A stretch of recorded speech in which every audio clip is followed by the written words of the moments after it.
Let's get into it.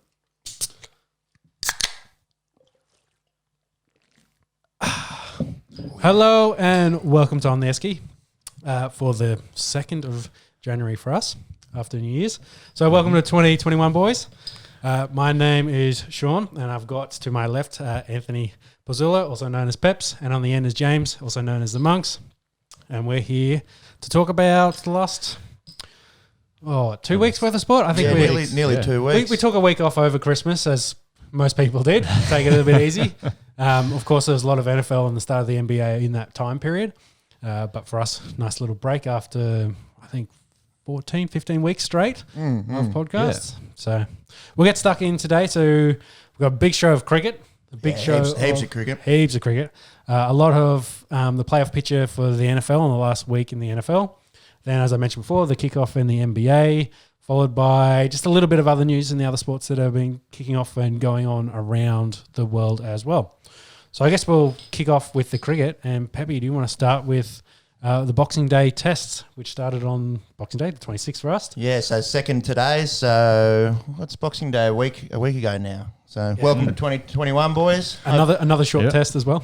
Yeah, so no day 5 action and barely any day 4 action. Australia go down and no Kohli, no worries for the Indians. It was their bowling attack which really shone in this test match. Australia won the toss and elected to bat. Skittled for 195 on Boxing Day. No one really went on to make big scores. Labuschagne 48, Travis Head 30. Few blokes got established but couldn't go on. Bumrah, tell you what, he's pretty good. He had 4 for 56, and Ravi Ashwin 3 for 35. Still dangerous. Yeah, there was a bit of extra bounce even from day one in that MCG pitch, and it's normally the tourists that struggle with the extra bounce. That the extra bounce is causing all kinds of problems for the Aussies. Bumrah, just no one really looked comfortable against him, and Ashwin also looked very good. So India started batting then in the evening of day one. They went on to make 326. The standing captain, Ajinkya Rahane, made a captain's knock 112. Luckily run out when he was on 112. Had to get him somewhere. Then, once he was out, we sort of looked like we might try and clean up the tail, but Jadeja came into the side. He didn't play in the first test, and I think they look better with him because him and Ravi Ashwin, obviously excellent spin bowlers. They both can bat for, number 7 and number 8. I think they look a little bit more dangerous with the 5 bowlers, given that Jadeja and Ashwin can both chip in with the bat. Nathan Lyon and Mitch Starc both had 3 for. So Australia goes out, nearly 130 odd runs behind. They had to chase. Yeah, really had to put on a big total. They only managed 200 plus. Yeah, they only managed 200. Cam Green in his second game actually top scored for the Aussies with 45. Matty Wade made 40. And again, how'd you do, Peppy? No one looked too good. My lookalike Joe Burns, what do you have in the first innings? 8 and a duck, I think. Yes. Second up, just never looked very comfortable. After his 70-odd in Adelaide, he's been dropped from the side with Warner and Pogosky going to be available for the third test. Normally, this time of the year, 2nd and 3rd of January, the Sydney test is kicking off. They do call it the New Year's test. Yep. I think because of the COVID situation and some strange scheduling this year, it actually doesn't start till Thursday, Saturday here in Australia. So the 7th. Yeah, the 7th. So still got 5 days without Test cricket, but there's plenty of Big Bash in between. There's a lot of Big Bash. Keep us going. So the other bowlers, I mentioned Bumrah and Ashwin in that first innings. So Mohammad Siraj had 3 for 37, Jadeja had 2. They cleaned up the Australians in the second innings. It was their bowlers that really won them that game, and that captain's knock from Rahane. They only needed 70, and they win the game by 8 wickets.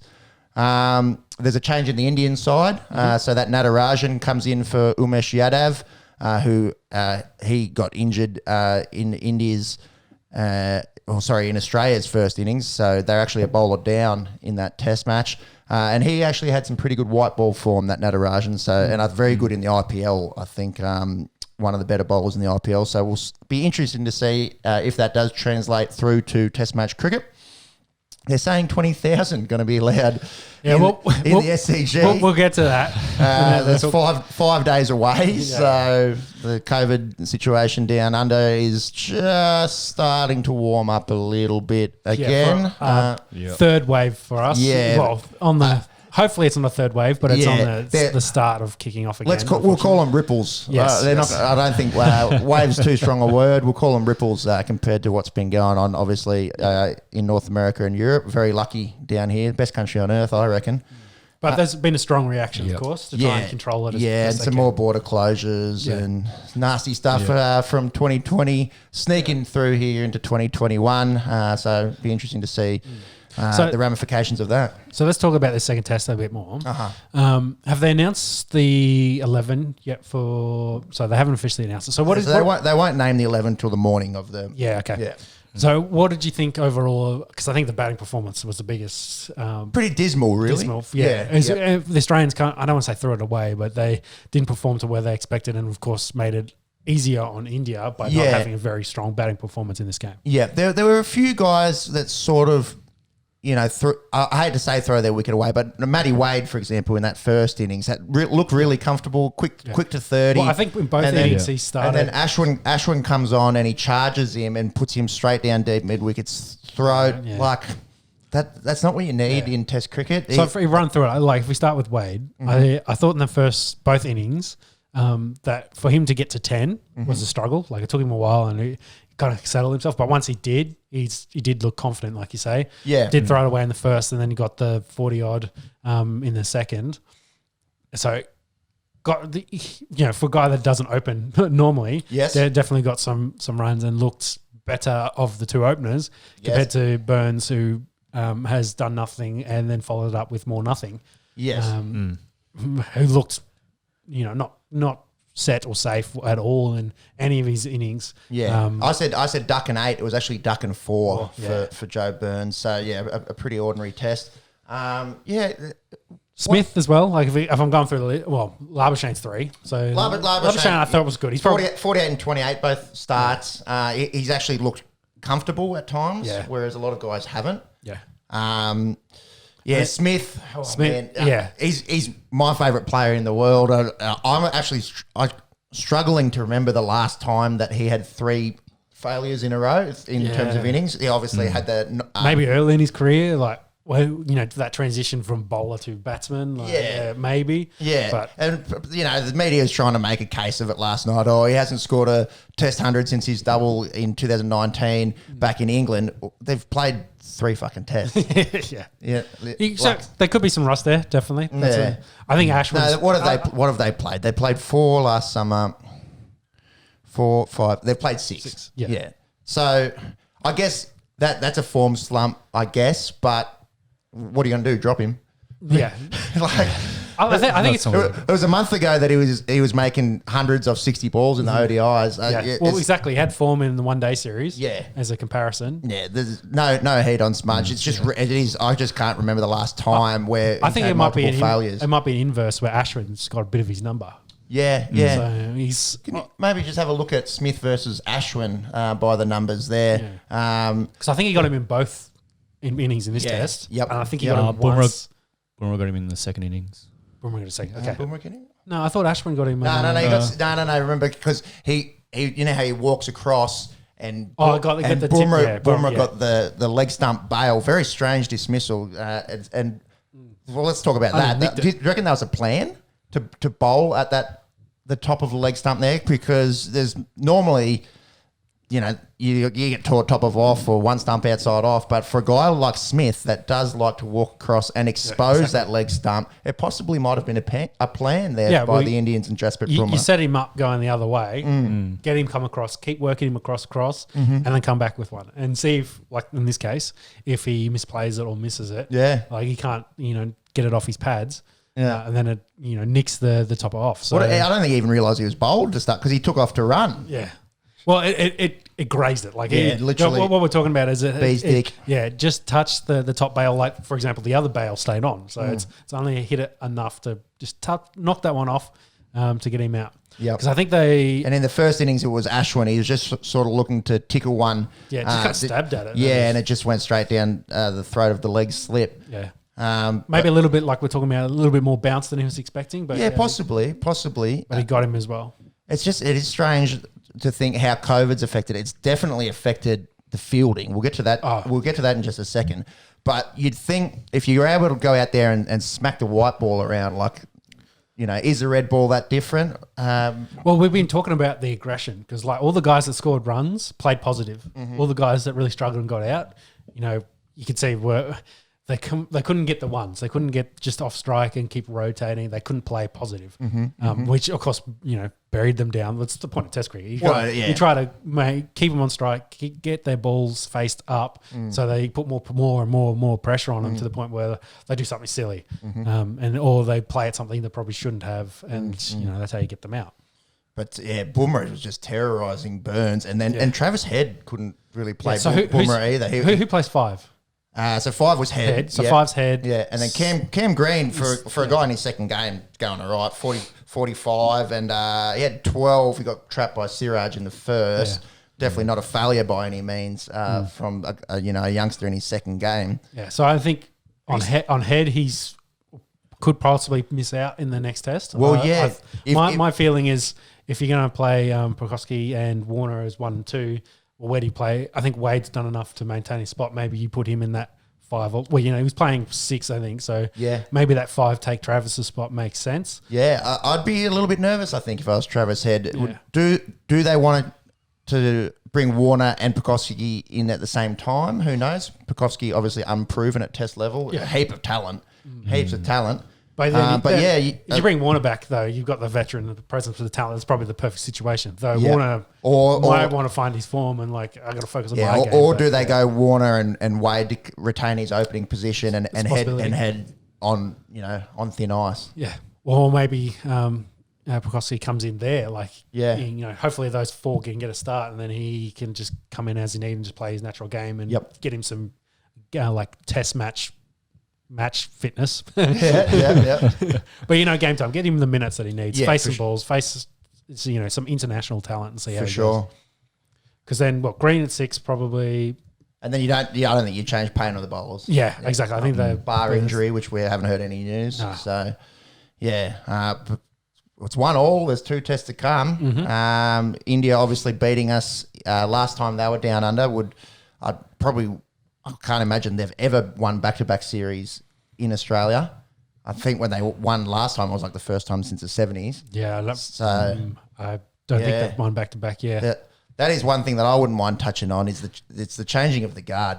The West Indies in the 1980s, obviously Australia through the 1990s and early noughties. Yep. Then probably England. A bit of England, a bit of South Africa. Yeah, it's been a little bit split. The last sort of 10 years, but I just don't see anyone really competing with India in 15, 20 years' time. They've got the biggest pool of talent to search from in the world, and they're cricket mad. Now that they're finally getting the academies and the coaching and the money into all formats of the game, they're going to be so hard to beat.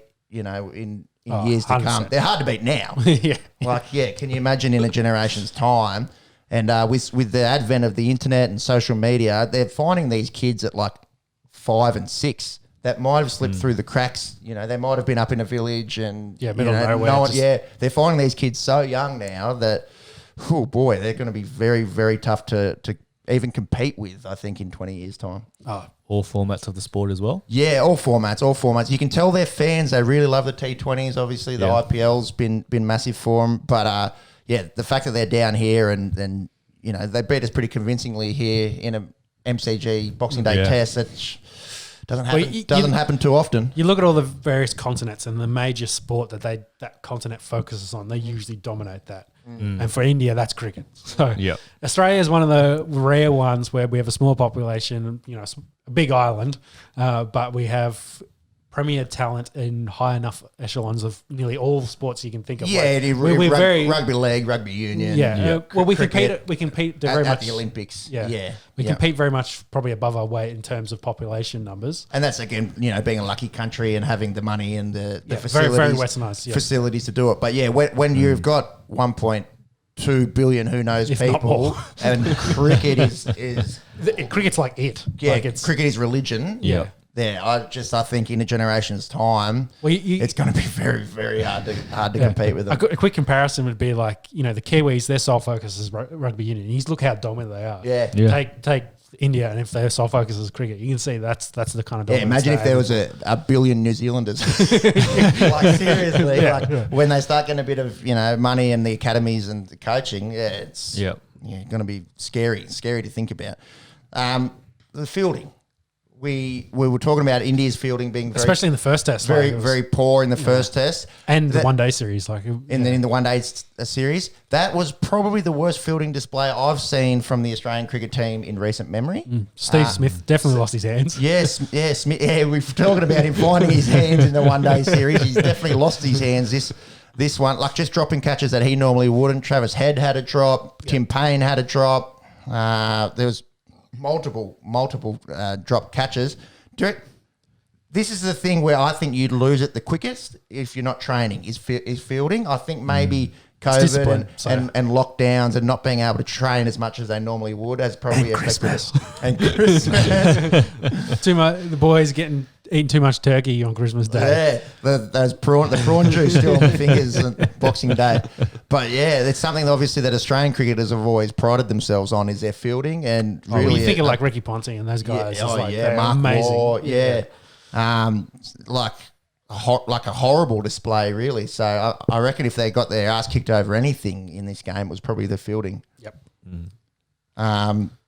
Happy with that coverage there? of Yeah. the So test? the final thing to finish up was we kind of alluded to it, all the COVID restrictions and what's happening with the Sydney test. Well, the New Year's Eve test, which is in Sydney. New Year's test. New Year's test, sorry. The New Year's test is still going ahead in Sydney, so there was talk about whether that would happen or not. So they said that will continue. The restrictions, they've put in new restrictions in this morning, our time, so the 2nd on a Saturday, of, I think outside venues was 2,000 people 2,000, I think that's it, was the restriction. But the SCG, for whatever reason, at the moment still has their 50% capacity as their limit. Money.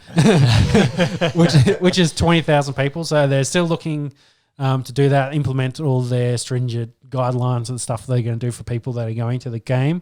But you would think that, they're calling it an evolving situation. And it wouldn't surprise me in the next week that changes and they bring that number down, maybe even to 10. It'll probably go 10, 5, and then see where they are in the next couple of days. And I'm thinking it'll probably be 0. That's a bold call. Pessimistic. I think I don't think it'll be 20,000. Yeah. I don't think it'll be 0. I think it'll be somewhere in between there. Yeah. Pretty hard. Like 20,000 is like 40% capacity of the SCG. Pretty hard to keep people, socially distanced. 1.5 meters, 2 meters apart. I don't think they'll go 0. It is obviously a big enough place that you could spread them out, definitely. Yeah, and obviously it's going to depend on the next few days here, and if we do have a bunch of COVID outbreaks, but I'm going to go a little bit more optimistic than you. I think there will be people there. I don't think it'll be 20,000. Is there any overs and unders on that? We can Call up our good friends at Sportsbet. Awaiting sponsorship. Will there be crowds at the SCG? Yeah, under overs 12,500. I'll still take the overs there, but I don't think it'll be 20,000. I tell you what, if you're not a cricket fan or just a general citizen, and you're being told on New Year's Eve you can have 5 people at your house, your loved ones have got to go back to Victoria or Queensland or whatever, the borders are shut, this and that, and then you go, hang on a second, I'm going to have 20,000 fucking people at the cricket. Like, get fucked. I'm going to do what I want. I do think it doesn't make sense. I love my cricket, and I'd love to see it full at their CG. Just young people go and don't go see your grandma. Anyway, I can see if you're an average Joe that doesn't like cricket. And if that's the case in Australia, you need to pull your head in. that aside, I could see why there might be a little bit of resentment to the fact that big sporting events can sort of are exempt from the rules. And we saw it with the State of Origin in Brisbane, where the borders were pretty much... Well, I think by that point they had like 20 days consecutive of no cases. Yeah. So they were in a pretty good spot compared to where we are now, where the cases are indeed, kind of indeed. So. Or I'm just trying to play devil's advocate here for, you know... It sounds a bit more salty than anything over here in the centre of the table. I can get saltier than this, don't worry. Don't worry about that. This is just 10% of the salt RDIs. It's all right. We'll get a few more beers into you and we'll see what you really say. That's we probably don't need to comment too much on, you know, it'd be great to have politics and crowds whatnot. and fans there. Especially Would be the Indian great. fans have been great. 20,000 at this stage, 5 days away from 6 days really from start of play. Probably not going to be 20,000. You'd think.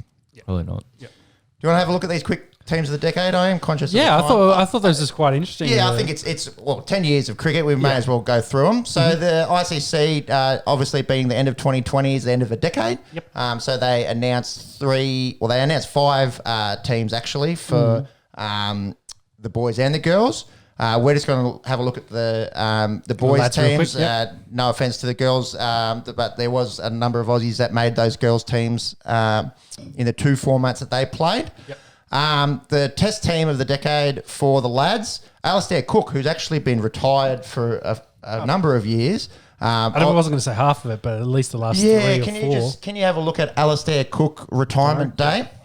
He's definitely been 3 years out, but he was an absolute freak and really scored a lot of runs against good quality opposition like us and like the Saffers. Probably didn't have his best games against Australia, but here. I thought he made a double ton here once, maybe. Yeah, he might have done early in the 2010s. Yeah, just what year did he retire? 17. Should just have down here on the right. But yeah, an absolute staple for them opening the batting. Yeah. Played like 140 test matches or something. So deserved nod there. Davey Warner gets in the side there. Fair enough. Kane Williams, and then these guys Williams, Coley, pick themselves. Kane Williamson, Virat Kohli, Steve Smith. Sangakkara also retired, from pretty much half that decade. They picked him as a keeper as well.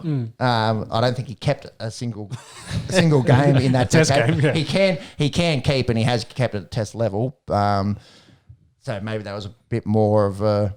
It's probably a reflection on the keepers. Reflection of the like this Australia, for example, we went through 3 different keepers at test level. Haddon, Wade, Payne, Kerry. I don't think Kerry's played a test match, so I think we had 3. At least 3, yeah. But no one at a Sangakkara type batting level. No, well, Hayden was at the back end of his career.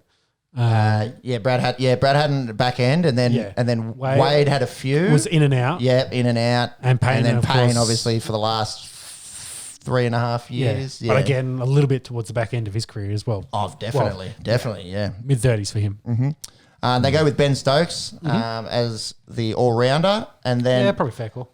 This bowling attack doesn't feature any Australians, which is kind of interesting. I thought that was interesting when I saw this. I was like, no Australians get picked in the... I think, the only one that's really played that whole 10 years is Nathan Lyon. Yeah. The Quicks, they've all debuted this decade. Because I think, Starkey's probably then the longest of the fast bowlers. Yeah, and he's taken 250 test wickets. Yeah. So possibly it can be a little bit erratic at times. Yeah. But then when you compare that to Anderson, Broad and Dale Steyn, they're unbelievable. Anderson and Broad, number 1 and number 2 wicket takers for England, both have over 500 test scalps and just about unplayable over there when the ball's swinging. If I was going to pick... I'd be like, would I pick Broad or Starkey? Like, I think that's the way you could probably. Yeah, that's if these guys could all play on the same team, you might be able to. Yeah, and I think statistically, probably the weakest person there would be Dale Steyn because of he retired a few years ago as well. I don't mind that. So deadly. Yeah, I don't mind that. I think it's more of a timing thing with Cummins, Stark, and Hazelwood. And Ravi Ashwin batting at 8 and being the spin option there. I think that's fair. It's pretty fair. Yeah, just about unplayable sometimes on ranked turners in India. Oh, yeah. So moving on to the OD. Oh, and just the last note there, Steve Smith winning the Test Player of the Decade. Probably fair. No. Him and Kohli would be Yeah, but even comparing to Coley, Coley's not averaging 61. When did Coley come into the Indian team? So I don't think he was there in 2010. I think he was. No, I reckon he was. I reckon 2008 maybe. Can we get Virat Kohli debut? Did you get something for Alistair Cook there? Yeah, so his final test was against India in September 2018. Okay. So only missing the last 2 years. 2 years and a summer. Yeah. And averaged over 50, I'm pretty sure, and scored bulk runs. He's definitely deserved to be in that team. I suppose the only arguing point would be Sangakkara being picked as a keeper. I don't mind it. That's the number. You'd love to see that team play. Oh, definitely. Who would they play though? That's a good question.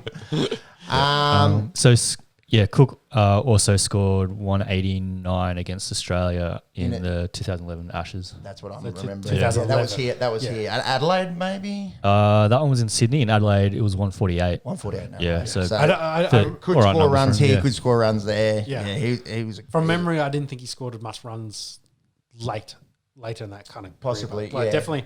That I do kind of remember the early 2010s where they're around 2011. I do think he had that massive score, but I think towards the end I think the England team overall struggled a bit more with the bounce and the Aussies going after him when they were here. Yeah. Yep. Yeah. Well, I think they all do.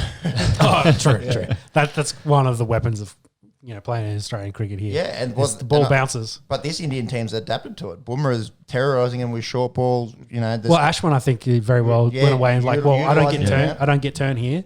So I'm going to go away and watch what Lyon does, and I'm going to use the bounce more and see how. And he can afford to pitch it up a little bit more because he's getting that bounce. Yeah. They were saying in his first spell he had one ball that was going to hit the stumps.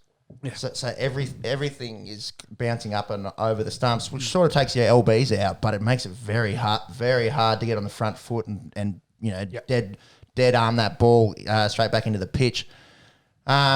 Anyways, moving on, the ODI team of the decade, Rohit Sharma has to be there. He's scored 3 double hundreds, I think, at in ODIs. There's only a bunch of guys that have done it once, so absolute freak.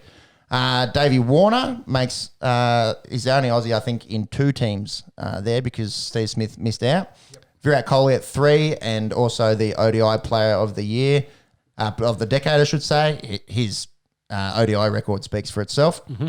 AB de Villiers there at 4. Shakib Al Hassan, a little bit surprising for me at 5, the Bangladeshi.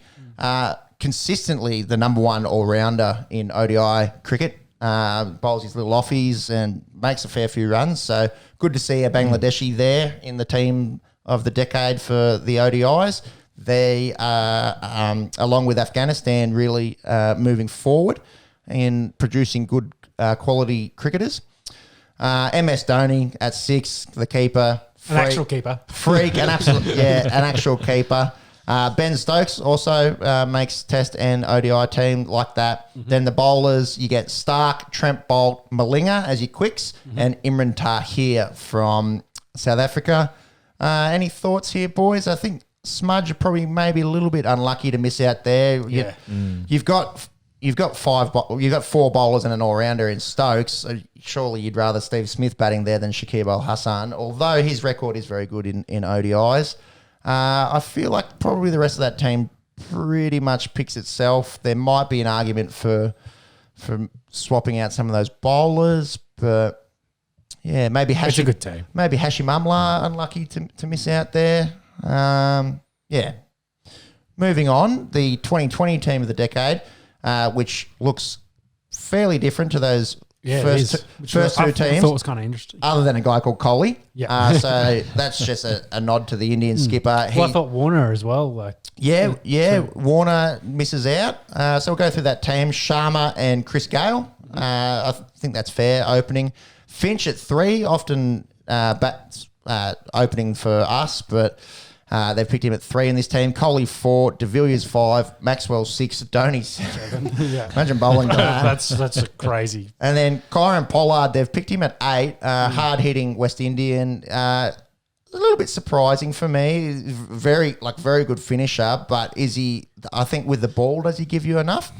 He gives you a bit extra with the bat too. He's just a big hit. He's not going to get much runs, but he'll hit a lot quick. Yeah, he'll hit a quick 30 or 15, like a really good finisher. Yeah. Rashid Khan from Afghanistan, who I think debuted in 2014, so a little bit opposite of the other guys we were mentioning who had sort of played a lot of the start One of of the the decade. younger blokes. He actually got the 2020 team of the decade. His 2020 international record, his economy rate's like 6.2 or something. Playing, He's been real good. Yeah, he's been real good in the really Big good in Bash. the Big Bash, good in the IPL. So what a an awesome accolade for an Afghani cricketer to get. And then Bumrah, who we've seen just terrorising, and Malinga as well make up that team. So I think pretty cool little thing the ICC did there. You could debate this for a whole podcast, but Yeah, and we're definitely going to be biased more to the Australian cricketers definitely as well. we've watched them more. We've watched Yeah, them more. yeah, I can't say I've watched every single ball of the West Indies or Bangladeshi Test teams over the last 10 years, where I wouldn't have missed too much of the Australian cricket team. Yeah, exactly. Like England, South Africa, the same thing. Like, Yeah, yep. you know they might be playing against each other. You know they're playing, but there's enough sport we can't watch it all. That's right. That's right. Now. Yeah, We had 12, Speaking of 12 more. Big Bash games. 12 Big Bash games since we last broadcast. I'll just talk about the results and anything interesting. anything interesting. Match 10, the Renegades were defeated by the Hurricanes by 6 wickets. Ben McDermott was the best out of that game. He had an unbeaten 89 for the Canes. Match 11, the Sydney Sixers made 177. They were defeated by the Strikers. Dan Christian, 50 off 16. Monks, That's good. Did you have a look at quickest Big Bash 50s? Because that's got to be right up there. Match 13 match 12 saw the Scorchers defeated by the Sydney Thunders by 7 wickets. Mitch Marsh made 52, not out in that game for the Scorchers. Callum Ferguson, 61 for the Thunder. 13 saw the Adelaide Strikers defeated by the Brisbane Heat by 2 runs. This was the first of a few really close finishes. Yeah, except for the Renegades. But anyway, Yeah, we'll get to them in a sec. So the wickets were kind of shared there, and Jimmy Pearson nearly saved the Brisbane Heat there. They ended up losing that game by 2 runs. Moving on to match 14, the Thunder posted a big 209, and then the Renegades, we spoke about them last podcast, they lost by 129 in this, so that's the second time this Big Bash that they've been absolutely pumped, and the second biggest loss in Big Bash League history after their loss a few weeks ago. So a couple of times that the Renegades, I think they were been missing absolutely Finchy in this pants. game, and Finchy came back. In their next one. Yes. But still, they've got, like we were talking previously, Marsh is in the team. Like, they should be doing better. Yeah, and but Sean Marsh has sort of come good towards the end of the tournament. But yeah, I think their depth, when you look at, say, the Stars or the Thunder or the Sixers, I just don't think the Renegades have that same depth. Interesting thing about this game, though, was sort of a breakout game for 2 youngsters. So there's Tanveer Sangha for the Sydney Thunder. He's a right-arm leg spinner. He had 4 for 14. He's only 19 years old. That's pretty good. And 20-year-old Oliver Davies had 48 off 23. So they've uncovered 2 youngsters, and they've actually, the last few games, also played pretty well. Game 15 saw the Sixers defeat the Stars by 1 wicket on the second last ball, another close one. The big show, Glenn Maxwell had 71 not out, and welcome to the Big Bash, Nicholas Pooran. He's out of Trinidad. Brian Lara's got very good things to say about him. He smashed 65 towards the end of that innings there for the Stars. It wasn't enough because Dan Hughes went out there and made 96, and they chased it down on the second last ball. One of the games of the tournament so far. Moving on to game 16, the Hurricanes were defeated by the Brisbane Heat by 4 wickets. Sam Heazlett had 48 for the for the Heat. That's the wrong note there. For the Stars, he plays for the Heat. And did you guys see the Darcy Short caught and bowled? So No. I think I did. He bowls his little offies, and it got absolutely smoked back him, and he just stuck the left hand out, and just somehow sticks in the mitt. Somehow it Wow. stuck. He had 3 for 18 with the ball, but it wasn't enough for the Canes to get the win there. Game 17 was in Adelaide. It was another sort of blowout game. The Strikers made 165 batting first, thanks to Phil Salt with 51. And the Scorchers only managed 90-odd. They get smoked by 71 runs there. All the Strikers bowlers got 2 for. I don't think that happens very often. They had 5 bowlers get 2 wickets. So shared the poles there. Match 18 saw the Renegades make 168. They were defeated by the Sixers by 2 wickets. As I was talking about, Sean Marsh and Aaron Finch in the side. Marshy made 67, Finch 39, but it wasn't enough. The Heat, backed by Josh Philippe and Jason Holder, got the bickies there. Match 19 saw another big blowout. This time it was the Melbourne Stars getting smashed by the Sydney Thunder. The Thunder made 219 and the Stars lose this by 75. 219 is a good score for Yeah, massive score. game. That was off the back of Alex Hales, the Englishman. I think it was his first game in the Big Bash this year. He made 71 up 29. That is ridiculous hitting. crazy. And then they were bolstered by the Thunder bowlers. Chris Green had 4 for 34. Tanveer Sangha, who we mentioned before, the 19-year-old leggy with 2 for 17. And then match 20 saw the Hobart Hurricanes make 150. They defeated the Brisbane Heat by 1 run. So the runs were shared amongst the Canes. Mujib ul Rahman had 5 for 15, the Afghani for the Heat. Very good effort in a losing side there. So that's 3 or 4 games that we've just mentioned that have gone down to 1 or 2 runs or 1 or 2 wickets. And is Burns going back to? He plays for Heat? So Burns should be back in that Heat side For the rest of the Big Yeah, Bash and League, they've been very underwhelming. If Chris Lynn doesn't make runs for them, they need guys like Heaslett to step up. And I think they're coming 6th. Now they've pulled it together because I think they lost their first 4. Hopefully Burns can find a bit of form and hit some runs.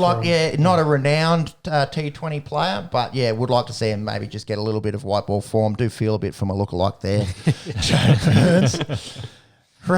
Nearly wrapping up the penultimate game since our last broadcast, Big Bash League game 21. The Adelaide Strikers made 146. The Scorchers did it easy, a complete inverse of their game a few days earlier.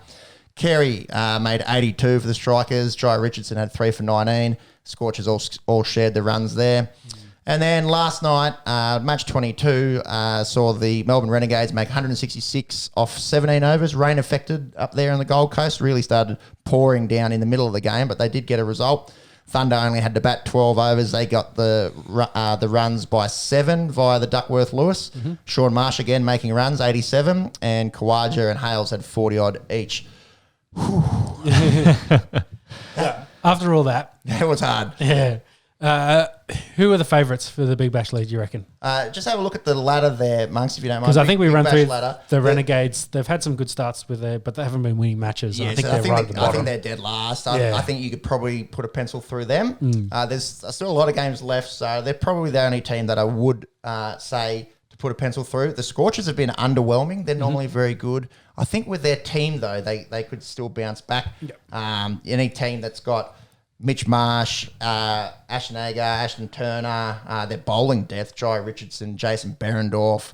They're a really good team. They're normally good in Big Bash. I think they just had a bit of a sluggish start. The Brisbane Heat also having a sluggish start. As I mentioned before, I think a little bit too reliant on Lynn. So if he doesn't fire, I don't know if they do have that batting depth. And then the Stars are coming 5th, aren't they? Yes. Stars are 5th. So Stars are 5th. They're unreal. Like that with Maxi. You got Maxwell on your team. Yeah. Well, if he scores runs and you guys score runs around him, they're going to put up big scores every week. Yeah, for sure, every game. And their bowling depth is actually pretty good. They've got the big Stoin. I expect them to be in the finals.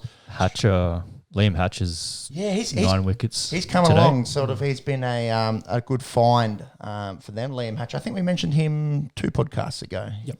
I think he's a big ranger.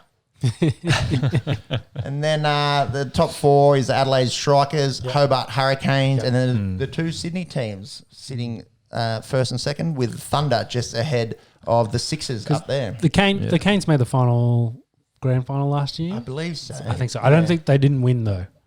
Yeah. I think they made it and lost.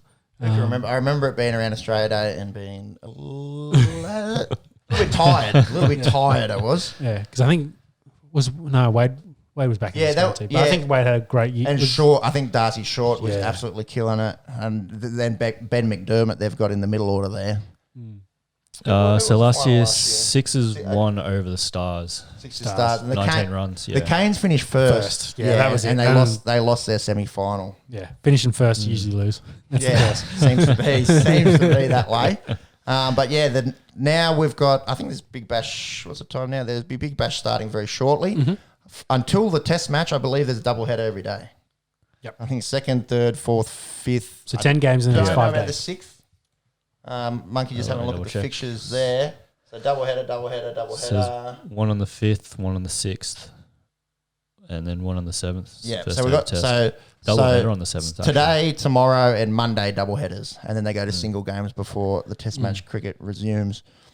So Chris Gale has got the quickest 50 off 12 balls. Wow. Yeah. 50 off 12. It's I'm why lucky to get off the mark off 12 balls. Crazy. That was That's just why he's in the team of the Big Bash, decade. though. So Yeah. the mercenary himself. So Don't blush, baby. Yeah. Bring him back. Have you ever played again after Don't Blush, baby, Gate? Here in Australia? In Australia, No. in the Big Bash League, I mean. No, Big Bash. Yeah. I think he played 2 years here and hasn't been back since. Bloody Mel McLaughlin, anyways, disgusting for him to say that. Moving on. That's it for our cricket. There's bloody Yes. a lot of it. A lot of it going on. A lot going on. There's Of test course. matches going on as well at the moment between New Zealand and Pakistan. Yep. South Africa and England. I think. They've played at least 2. Yeah. But that was like a week or so ago. So whether they're still going in their series or not, I don't know. Might have to have a little read. I was just glued to the TV for that Boxing Day test and been watching a fair bit of Big Bash as you do around this time of the year in the evenings. So that will wrap up cricket for this week. Yeah. And we will, depending on when we do the next one, either preview or be a couple days into the third test. Yes. Yeah, well, I imagine being a couple days in. Yeah. So we'll move on to the NFL for the week. We'll go.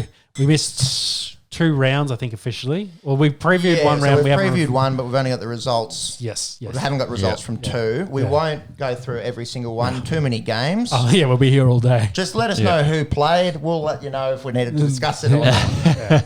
So week 15 and then week 16, 15 James? and 16, yep. And I don't think we need to talk about the Thursday night game from 15. No, No, we covered that. Thursday night was the overtime game between LA Chargers and Las Vegas Raiders. Yes. We talked about that. Yep. So the Saturday game, we had Denver at home losing to Buffalo. Yeah, got 19 smoked. 48. We Keep watched going. this. We watched this. We were saying that the Broncos had a 5% chance. That's gone to 0%. Buffalo, Yeah. you see, they've obviously won the AFC East. They got back in the middle of the night, and there was thousands of fans out there in the freezing cold cheering them That's on. so They good. haven't won the AFC East in over 25 years, I'm pretty sure. It's been a while. Yeah. Well, it's been dominated by the Patriots, of Obviously, course. yeah. Well, there's only one team that's won it 19 out of the last 20. Well, I think Josh Allen's broken all of Jim Carrey's records as well this season. So a lot of his, most yards, right. most touchdowns, etc. Jim Carrey. No, Jim Kelly. I'm going to get my ears checked. You did say Kerry. Jim I heard Kerry. Jim Kelly. Jim Carrey does have a history in Buffalo. You know that Bruce Almighty movie? That's in Buffalo. I swear. Smite me, almighty smiter. Moving on. Yeah. Moving on. There's from there. going. Keep going. Yeah, we had Green Bay at home beating Carolina Panthers 24-16. Yeah, expected. As expected. Yeah, as expected. Rogers looking very good, and in the last 2 weeks, overtaken Mahomes in the Yeah, MVP we'll race. talk about that in a it. sec. Yeah, we'll talk about Yeah. Rodgers in a second. Yeah. Yeah. So after that, we had Atlanta at home losing to Tampa Bay 27-31. Yeah, expected. Yep. A little bit closer probably than expected. A little bit. Falcons gone. Bucks will be playing in the playoffs. Yep.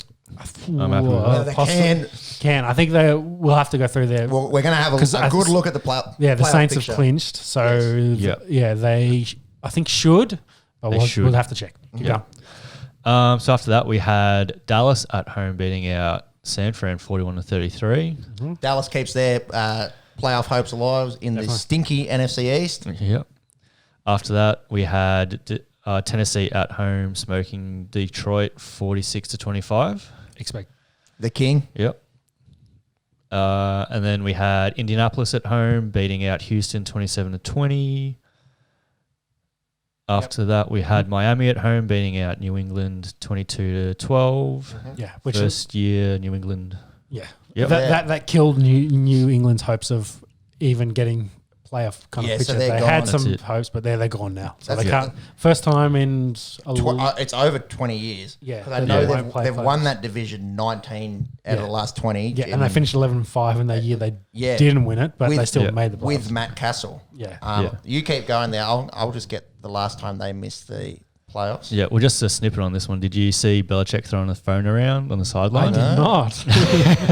Obviously not. So What happened? there was a call. I can't remember when the call was made, but they reviewed it. They challenged a call. Obviously, someone upstairs told Belichick to throw a red flag. Challenge got rejected, so lost the call, lost the timeout. Yeah. And you're on the pegged the sideline. phone? He was pegging the phone around. Was the wired up phone? Yeah, the wired up phone. Those Yeah. boxes at the back of the sideline. Yeah. Yeah. So probably yeah. Normally a very cool, calm, collected customer, but obviously very passionate as well. Yeah, well, but especially the way the season's been going, would be very frustrating. very frustrating for I'd him. assume being on the sideline there. I'm glad I checked this because we would have been spreading some fake news. Have just mentioned about the Bucks, and there will be other teams that could possibly go 11-5 and miss the playoffs. That year, the Matt Castle year, back in 2008, 2009, they went 11-5, but they missed the playoffs. So the Dolphins finished first in that division with 11-5, and the Patriots missed the playoffs. Oh, there you go. I'd completely forgotten about that.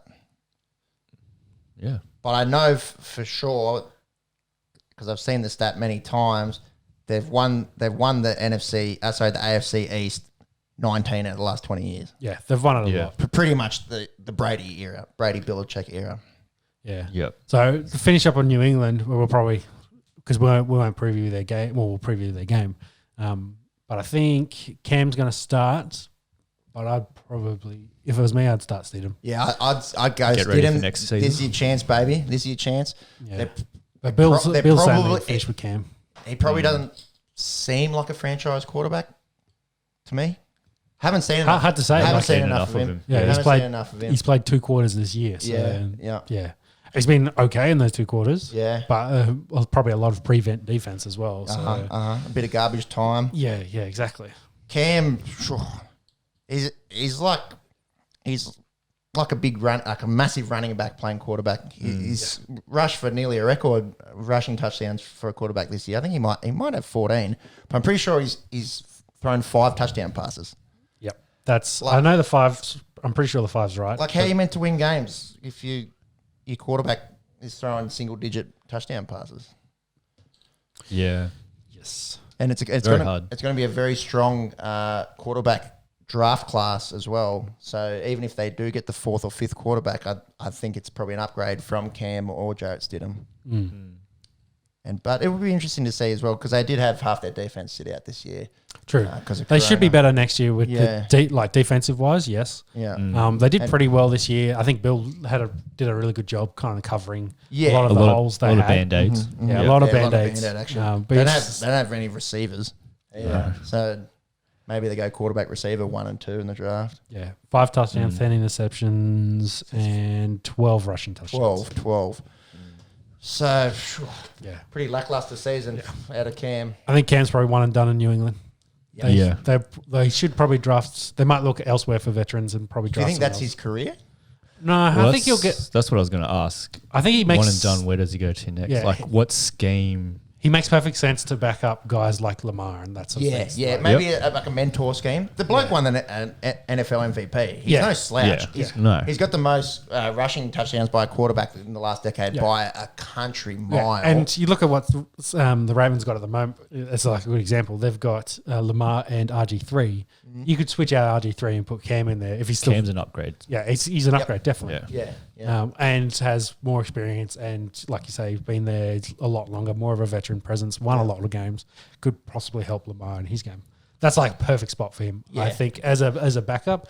Otherwise, Personality-wise, do you see Cam as a mentor, though? hard to say. He's been well. He's a leader. He's a leader. He's a leader. Yeah, he's definitely a leader. A little bit outspoken sometimes. Maybe you can just get him in there to mentor fashion sense. What you reckon? Because the other spot would probably be Arizona. That kind of makes sense. Yeah, mentor for Kyler. Yeah. As like the two kind of comparable quarterback play types. Yeah, they're probably the two main ones. Because like you'd back up Danger Russ if you really want to, but he's not helping there as much as he would. Well, yeah, Russ has got the experience. Yeah. Interesting to see what will happen. Hopefully not the twilight of his career, because some of those highlights. Remember when he first came into the league and you're just going, hang on, this guy's the size of a tight end. He's got a cannon. He runs like a fast running back. He's doing all the Superman diving into the end zone. Yeah, like unreal spectacle. And took the Carolina Panthers had a good defense that year when they made the Super Bowl. Who else was on that offense? Steve Smith, I guess. Yeah. I couldn't tell you who the running back was. Jonathan Stewart and who was probably Joe Drew's around still then, or might have been Delangelo Williams, maybe. Oh yeah, it might have been them as the two, but yeah. Obviously, off the back of a really good defense bolstered by Luke Kuechly and a good front seven. But yeah, taking that Panthers team to the Super Bowl's nothing to sneeze at. No, definitely.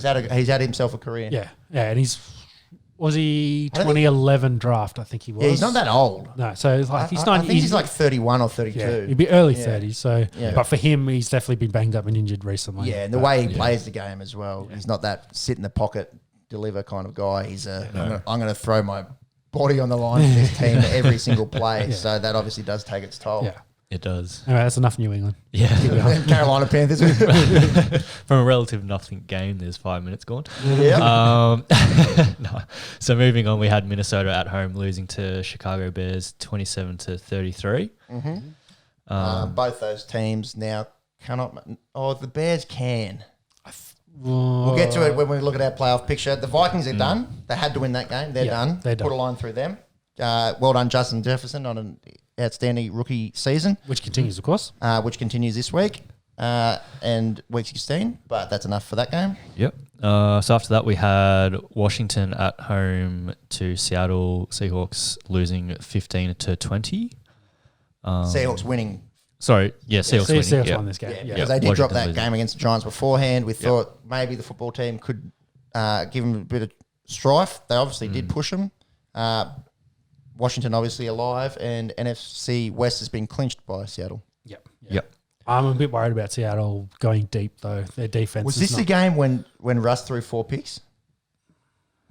He got sacked a lot in this Let me game. double check. If you can have a look at that, because Go with the games, James. I'll look it up. there was a point. No, he only threw 1 in that one. Maybe it was last week. But I think he got sacked like 8 times in this game. That front seven from the football team is nice. Oh, they're very good. Chase Young probably going to be Defensive Rookie of the Year. Yeah, you'd say so. Yep. No, I don't think he was under pressure too much in this game. Obviously, with 2 weeks, we are possibly mixing a few of these games in our memories. Yes. So he threw 18 for 27, 121 yards, 1 touchdown, 1 interception. It's not really winning numbers, but they managed to get Slow the W. start. What was next? Yep. So after that, we had Baltimore at home smoking the Jacksonville Jaguars 40-14. Yep, pretty much as expected. I think they just ran the fuck over them here. Dual threat. Yep. Quarterback Lamar. Really heated up in the last month. So they're going to be dangerous. If they make the playoffs, if they need to win their last one, which I think they should. I think they do need to win. They have to win. They have to win to make it in. I know that much. But I think their opponent for this week, they can. But we'll get to that. Yep. Keep going. Yep. Okay, so after that, we had the LA Rams losing to New York Jets 20-23. Oh, my God. I can't believe the Rams lost to the Jets in this one. How many multis do you reckon got busted off this killed one? Well, I sent you guys one, didn't I? It was like I think so. Yeah. 20 leg. It was the last one. It was like it might have, I don't think it was 20, but maybe it was every game from the NFL or something, and you lose on that. The surprising news, of course, was Adam Gase didn't get fired after this game after winning. Yeah. and They can't even tank for Trevor. they can't tank for Trevor. Well, they were equal with the Jags after this game, so I think they switched based on record. But because they then won the following game, they're guaranteed 2. So Jags, they can't Even if the Jags win and they lose this week. yeah, Jags is a guaranteed 1. So Jags have won, and its pick has been Trevor Lawrence. But as we've been going on, Clemson have just lost to Ohio State. Yep. Justin Fields threw 6 touchdowns in this. He's got 6. a cannon of an arm. And the talk is he's going to be 2, but do you go with Trevor Lawrence's 34 wins in college football over the last 3 to 4 years, or do you go Fields, who's come on hot in the last 1.5? I think. Yeah. So I love Justin Fields' season of him on QB1 on Netflix. Pretty cool, calm, collected character. He's always, having a bit of banter with his brother and his old man. Incredible arm talent, and also a little bit luck with his legs as well, which you don't really get with Trevor. So it's a good, but it's not a great comparison. But say slower than Lamar. Lamar's like ridiculously fast. So he's like everyone else on the planet. So he's coming second. Yeah, he's probably a little bit slower than Lamar, probably a little bit slower than Kyler. Yep. But probably a better passer than Lamar, maybe equal to what Kyler can do. So he could be on that level. And, Kyler went 1, of course. Yep. In a redraft, Lamar probably goes higher than where he went. Definitely late underdrafted. Yeah. I think Kyler's a reasonable comparison there from what I've seen. And you're getting a bigger Kyler too in that. Yeah, So they list him at 6'3", 230. Yeah, he's probably 6'2", 220. But that's a good size. Yeah, but once he gets into the NFL as well, they might. Anyways, but that's going to be the talk of 1 and 2. I think Trevor has to go 1. But Justin Fields is a very good quarterback. Yeah. And there's a lot of quarterback depth in this draft as well. We haven't even mentioned Mac Jones, who might win the Heisman out of Alabama. And then there's Zach Wilson and Trey Lance as well. There's 5 probably solid QBs. There's 5 probably top 20 guys. And then the Kyler, what's his last name? Trask. Oh, yeah. Who he's from Florida. Yeah. Had a really good year, but I think kind of flopped in his bowl game. So I think he might have snuck into the first, but he's probably a 2nd to 3rd round pick at this point. Right. But again, another big body, not a deep throw passer, but a really good, accurate short passer. Yep. But we'll get more into the draft when we get close to that. But it's just interesting that 1 and 2, because you could talk about Sam Darnold. What happens with him if they take Fields at 2? But anyway, we'll talk about draft stuff. we got enough to get through. Moving on, please, Jimmy the Chinaman. Yep. So moving on, we had Arizona at home beating out Philadelphia 33-26. Yeah. Hurts first start. And he's looked good in the last 2 weeks. Second start, actually. I think this was his second start. I'm pretty sure because last episode we were talking about his first start. Okay. Yeah. But it looks pretty good. It looks good. Good. To the point where I think Wentz might be done. Yeah, I think he'll be looking to go somewhere else. Yeah. Or they might keep him just because his contract is huge. But you can't have someone sitting on the bench for that money. For 30 plus mil, Yeah. it's hard. Yeah, so he gets traded, I would think, next year. So on the day, Hurts was 24 for 44, 338 yards, 3 touchdowns, and then 11 carries for 63 yards, That's 1 it. touchdown. I think he got 100 last week as well. Great numbers. Yeah, he did have in week 14, our last broadcast, he had 100 yards and then over 300 there and 4 touchdowns with the 3 passing and 1 on the ground. Yeah. He's going to be a really good talent there in Philadelphia. And the feel for Carson Wentz. The year that they win the Super Bowl, he's obviously on the sideline. Did a lot for the Philadelphia Eagles. He's okay. He's had a bad year. I think he'll find a spot somewhere. Hasn't really recovered from his injuries yet, and he's probably a bit gun shy playing behind that offensive line. Yeah, it probably makes more sense for Hurts because he can move around a little bit more mobility. And when things break down, he can get out. Whereas Wentz, couldn't really do that. I don't want to say he's lost because he had some mobility, kind of lost it, but I think he's maybe a bit more gun shy with the injuries he's had. Yep. He probably needs greener pastures and somewhere that will invest in him and hopefully rebuild around him, but we'll see. Need to get him some receivers. Oh, that too. Yeah. Hurts is going to need some receivers. So that first round pick is probably, let's look at the receivers. Yep.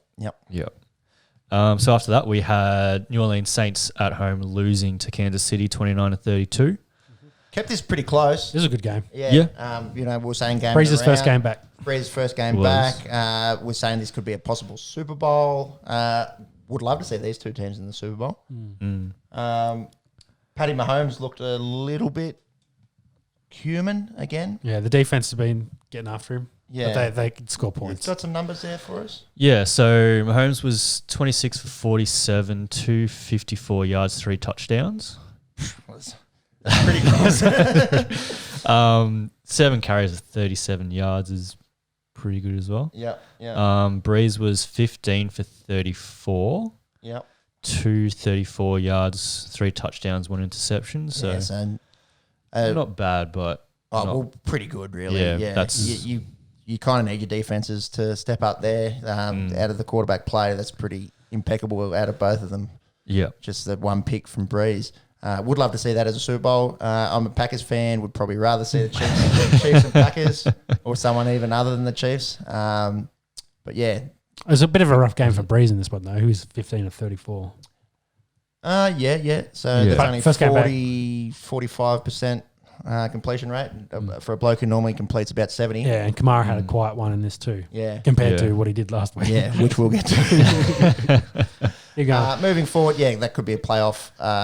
Could be a Super Bowl. could be Super Bowl. Yeah. Could have some ramifications. So last game for Sunday, and Monday was New York Giants, at home losing to the Cleveland Browns 6-20. Expected.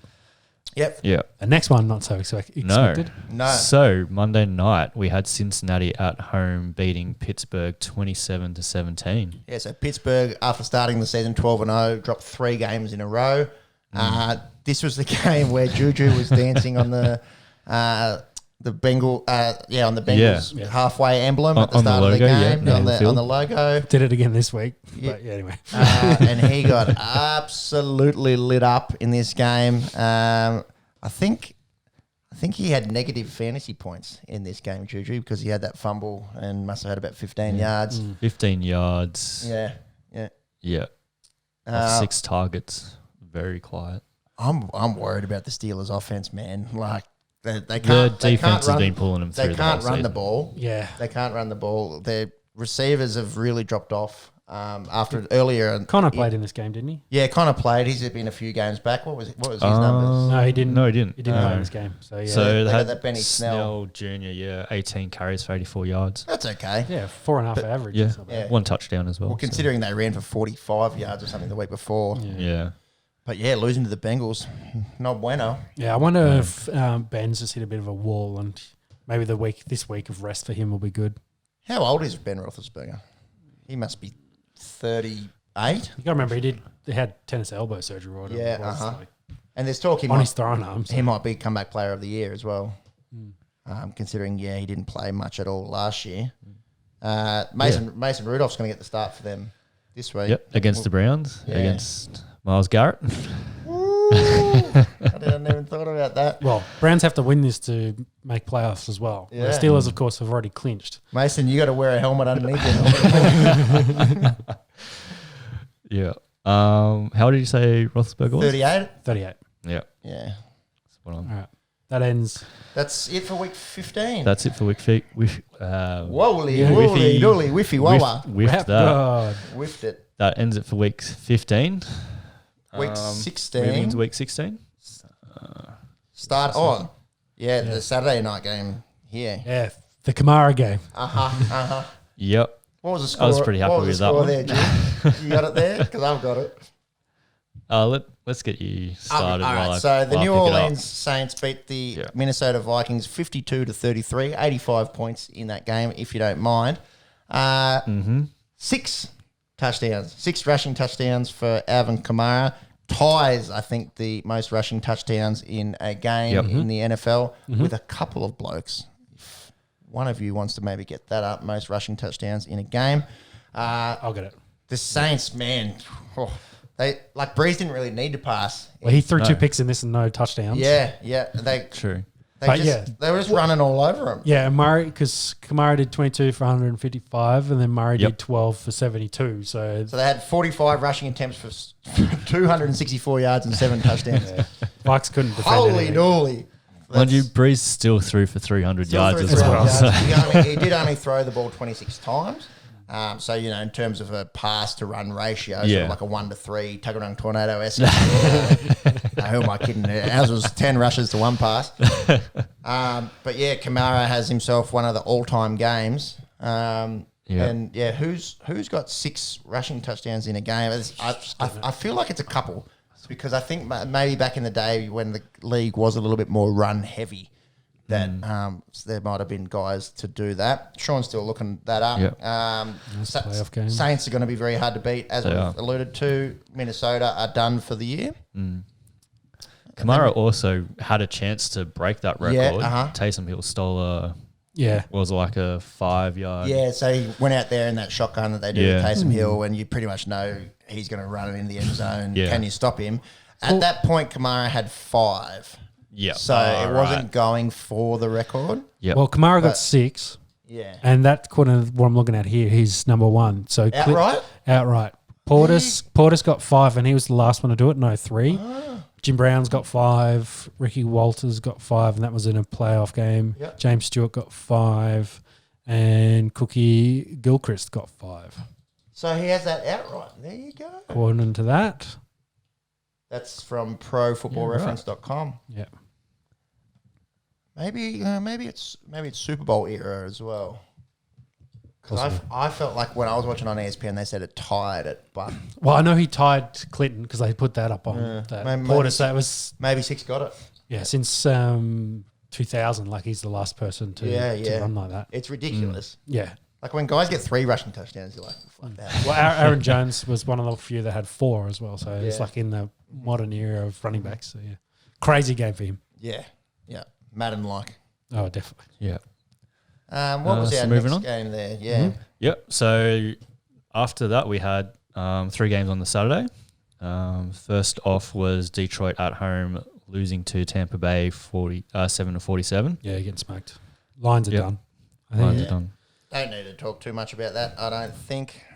Stafford played in Not this, didn't he? necessarily saying too much about Tampa Bay. Jay just got to keep it on, really. No, Stafford did play. He threw 3 passes, but he had 2 or 3 broken ribs. 3 picks. Is that 3 passes? 3 passes. That's all he did. So What did they do? And then Really? Chase Daniels came in, and then someone else played. Okay. Because I knew going in, Stafford was like, he He literally broke his rib the week before. Exactly.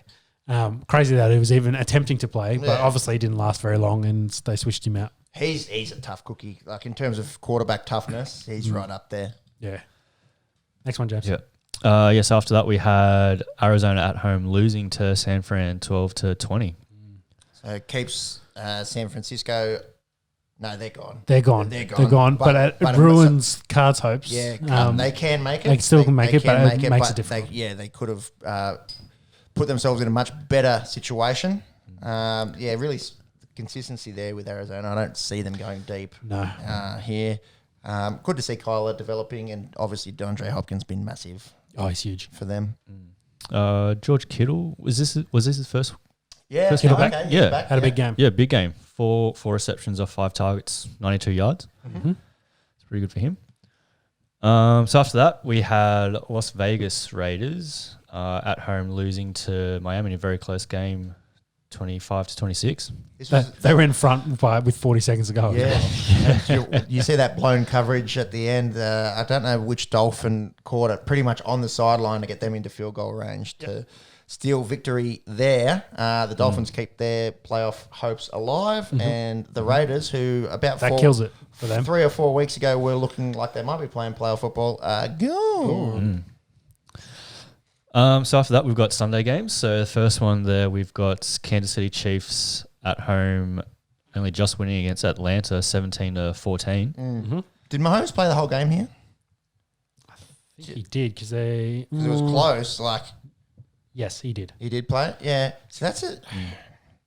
It's hard to say that the Chiefs aren't going to be the Super Bowl favourites, but there's just been a couple of times, they win by 3 there against the Falcons. They win by 3 against the Saints. Saints obviously a pretty good team. Well, do you reckon they're just taking it easy towards the end of the season? Yeah, maybe. I know Mahomes isn't starting this week. I think he's gonna sit the whole game. Yeah. They've clinched 1, so there's no point for them. exactly. They're 14-1. They don't need it. Yeah. But just anyways, you'd expect them to. You'd be a little bit worried. Yeah, not be so close against a team like Atlanta. Yeah. So after Plus, that, they got a week off too. sorry. Think about it. Sorry. yeah. And hopefully, when they come back, like it'll be almost 3-4 weeks until he plays a football Yeah, game. so his body should be feeling fresh. It should be fresh, but hopefully he's not lethargic or rusty. So Yeah. you think after what he did last year in the playoffs after coming back from his knee injury that he'd be right. So. What's the old, it's an age-old question, isn't it? Does having time off at this time of the year serve you? It didn't help Ravens last year. No, They definitely came out very lethargic and got smoked by Tennessee in that game. So it didn't help them. They probably, if they could get rolling, I think it's a bit of what you do when you time off and what the coaches can do to get you up for those games. And you think of the Ravens last year, very young quarterback. So Yes. it's going to be a different challenge to say Mahomes, who's already won it. He's MVP.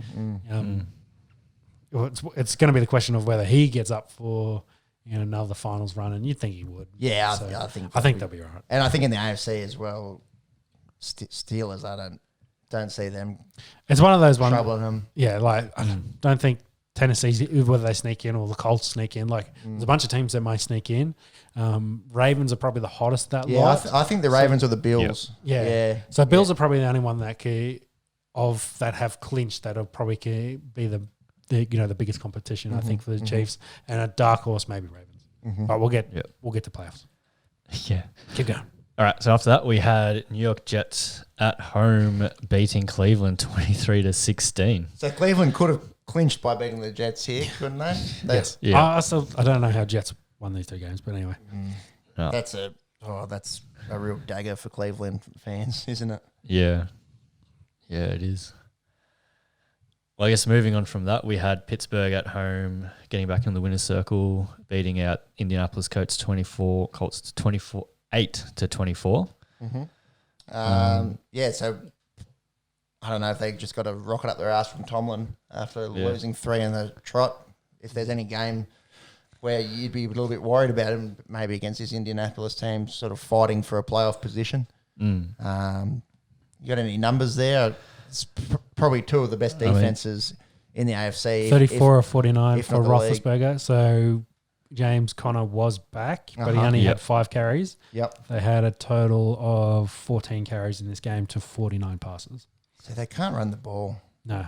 Obviously, they figured that out and were like, fine, let's throw it. Big Ben having a big game there, throwing the football, 341. Yeah. Juju, 9 of 96. Yep. Johnson, 8 of 74. Claypool, 4 of 54. So their whole receiving Ebron. core Well, shot. Connor had 5 for 45. So maybe that's what they missed. A bit of backfield action as well. So that helps and probably opened it up a little bit for the others. I'm just concerned about a team that hasn't been able to run the ball going into playoffs, because if there's anything you need to do coming into playoff football, especially cold weather football, run the ball and play good defense. They play very good defense, but the running the ball side of things, maybe not the best. The defense does seem to be a little bit banged up the last couple of weeks. Yeah. Yep. Yeah.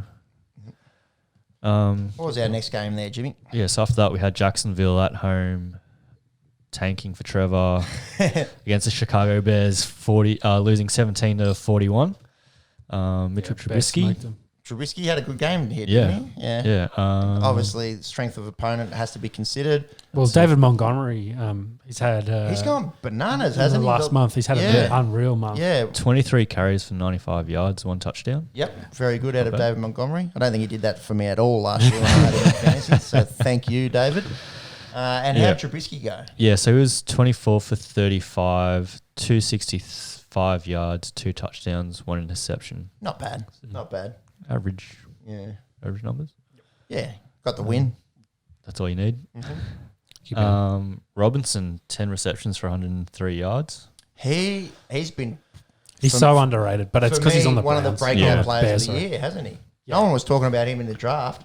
Like in around fantasy drafts, I should say. Yes, yeah. True. Yeah. I think it's because of the quarterback situation, which I think is why he's so undervalued. Yeah. It's because everyone's worried about who's playing quarterback. But he's going to finish as a top 5 rusher in the NFL, and if he's getting 10 catches, obviously very handy out of the backfield. Yeah, maybe one of the most underrated players / breakout players in the league this year. James Robinson of the Jacksonville Jaguars. Yep. What was our next game there? Yep. So after that, we had Baltimore Ravens at home beating out New York Giants. 27-13.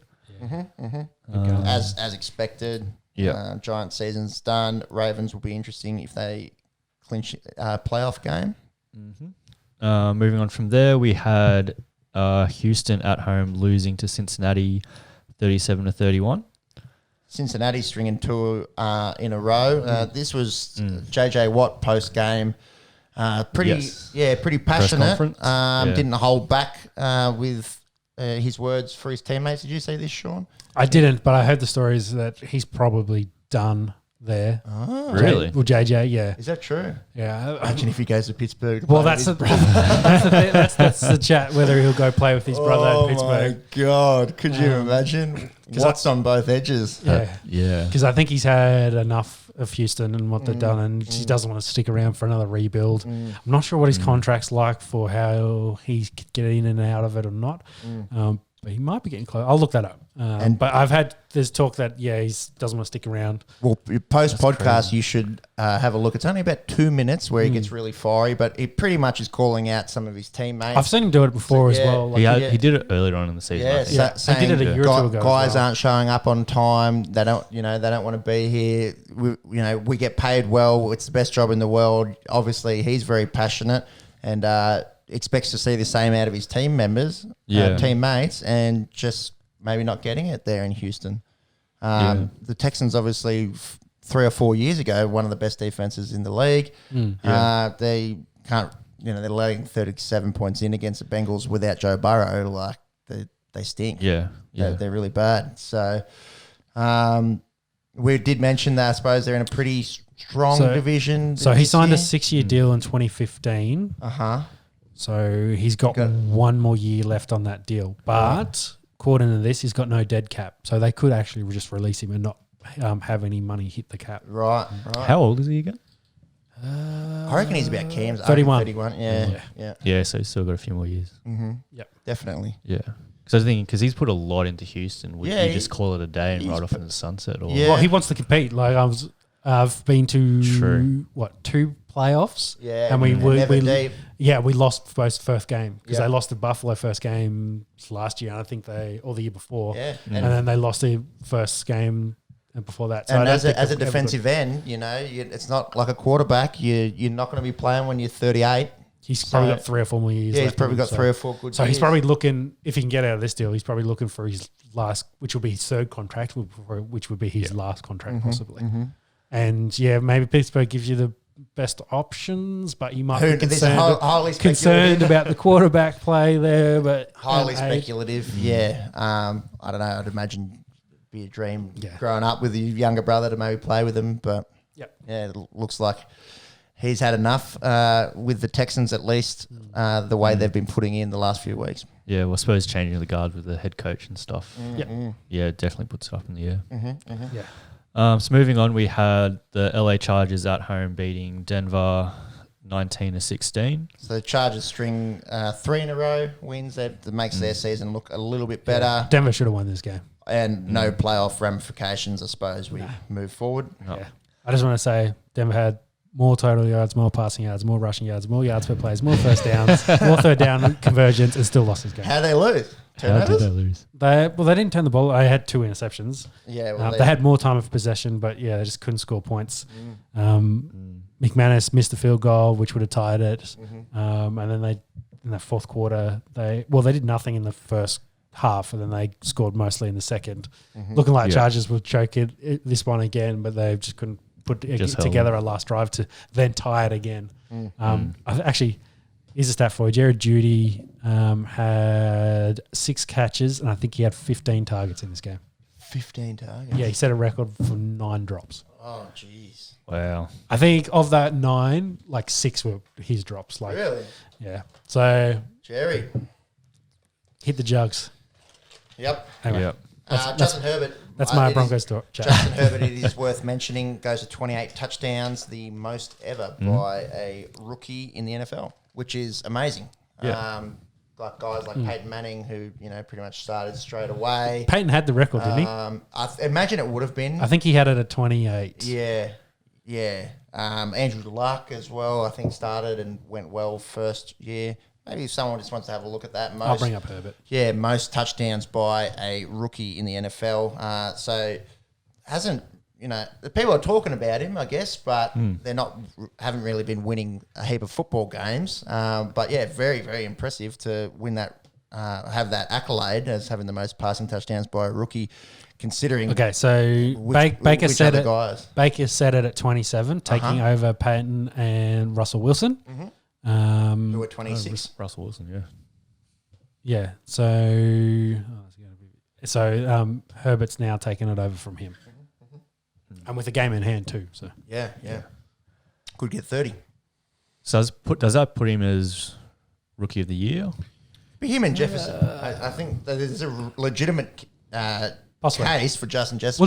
We'll get to the awards. We'll talk about the awards. Yeah. You'd think so, but I think there is a case for Jefferson. We'll talk about awards next week. I think that's next week. Yeah. So after that, we had Washington at home losing to Carolina Panthers 13-20. Yeah, so real big slip up here from the football team. They needed to win this. Could have clinched their division. But Haskins, of course, was a quarterback in this game. Yes. Who is now longer the quarterback at Washington. He threw 2 picks in this game and then gone. I think Alex Smith tried to play, but they sat him. I think he was inactive for this game. First game back for Gibson. But yeah, Haskins, I think a bit of chat about maturity issues. Yeah, a bit what's of entitlement, maybe. Yeah, because he was really good at OSU. Yeah. And you got to remember that Riviera didn't draft him either. So he previous regime sort of, like Snyder's still there, of course, as the owner. But yeah, Riviera didn't draft him. I think he's possibly looking at Alex Smith again for next year. Yeah. Liked what Alex has done so far. Yeah. Again, probably a veteran leadership, the opposite of what Haskins doing in the meeting rooms. Yep. Let's hope Haskins doesn't flame out like Jamarcus Russell did when we were talking about that before. Yeah. So he didn't get picked up by anyone. He cleared waivers, so he's free to sign. Some chat that the Panthers might be interested in him as a possible rebuild project. That's be rough against Teddy, who I think's been pretty good this year. He's been solid this year, all things considering. CMC and all that. But yeah, whether Haskins goes the way of Josh Rosen, we'll have to see. It's crazy to think guys that get drafted in the first round, elite they usually players. Usually they don't give up on them after 2 years. Well, it's not even full 2 years here. So he was drafted in the first round last year's draft. Same sort of thing happened to Josh. He was drafted and then they brought in Kyler the following year. So there's no actual replacement here at Washington. They're just getting rid of him, and whether that's just because he's cancer in the locker room, whatever. Yeah, it must be an attitude type thing. Yeah. Moving forward, we had Dallas at home beating Philadelphia Eagles 37-17. Killing off the Eagles' playoff hopes. So the Eagles are done for the year. Red Rifle. The Red Rifle, what was his numbers in this game? They put up 37 points. Yeah, 22 off 30. Zeke had a big game. 377 yards. 377? Yep. 3 touchdowns, 1 interception. Andy Dalton, the Red Rifle. Yeah. And Zeke finally... 19 for 105. Yeah. And then Gallup... hadn't broken 100 yards in a game since the start of the season, since Dak was there, I think. Gallup and Cooper both get 121 yards receiving. Jalen Hurts, how did he go? Yeah, so he had 21 off 39, 342 yards. So that's pretty good. 1 touchdown, but 2 interceptions off 3 sacks as well. Probably hurt him a little bit. He was the leading rusher for the team, 69 from 9 carries. So, yeah, that dual threat ability going to be his strong suit. Just needs to learn how to not turn the ball over. Most rookie quarterbacks struggle with that coming into the NFL their first year. Yeah, so he also fumbled twice, losing 1 as well. So, right, yeah, probably not the best day for him. Eagles are gone. Cowboys can still make it. We'll have a look at that in a sec. What were our last few games? Yep. So after that, we had Seattle at home beating out LH Rams 20-9. Rams have self-destructed a little bit, haven't they? Yeah. I was just looking at that. They can still make playoffs, so they haven't been. That loss against the Jets really going to hurt them. Yeah. Yeah. So I don't think. So the Seahawks So clinched Seahawks. the NFC West with that, and the Rams Yeah. and the Cardinals are still alive. Yeah, I'm just looking at the Cards whether they can make it or not because they are a game back from the Rams.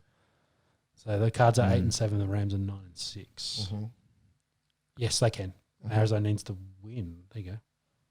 Oh well, they're playing the Rams, so whoever wins that game clinches. Right. Oh, that's cool. Oh, wow. Yeah.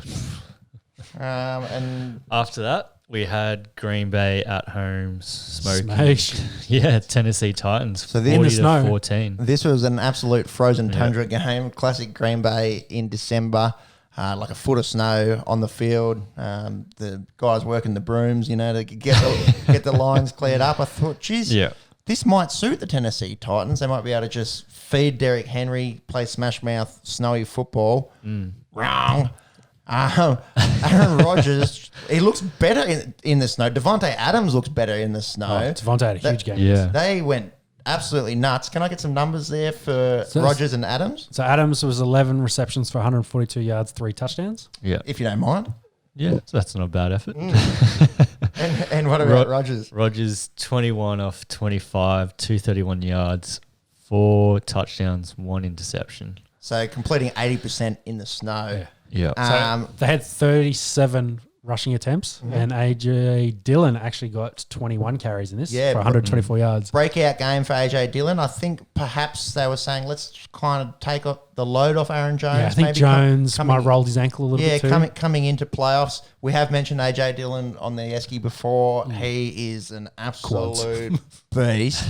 Listed at about 250. He looks like he might be even heavier than that. And tackling a guy like that with some pretty reasonable footwork in the snow, very difficult. You see, he scored twice. The first time he tried to do a Lambo leap, he didn't make it up. He slid back down, and then the second time he got up there. So congrats to AJ Dillon. I think that was his first 2 rushing touchdowns in the NFL. Yeah. And the Packers, geez, they look scary. Yeah, they look good, especially Rodgers on, and then now he's got some running attack to help support him. Adams is back healthy, so if they can put up 40 points, they're going to blow a lot of teams out. The only fuck you I've got to the Green Bay Packers is it was my week for the Punters Club.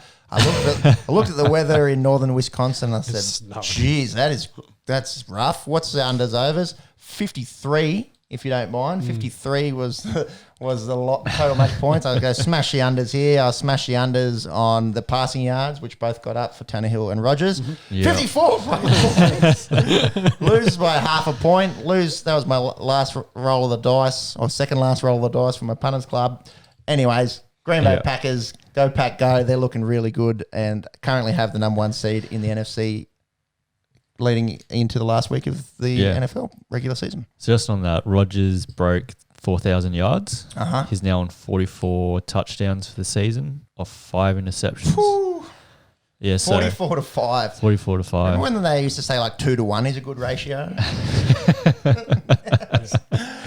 It's like seriously, it's like 8 to 1. Now better than That's crazy. 8 to 1. Yeah. Yeah. Well, speaking of Rodgers, we've been talking about the MVP race. He's, 44 and 6? 44 and 5. 5 for the year. Yeah. I think Mahomes is up to 38 and 6. You got that there? But he's sitting this week, so of course he can't add to his tally.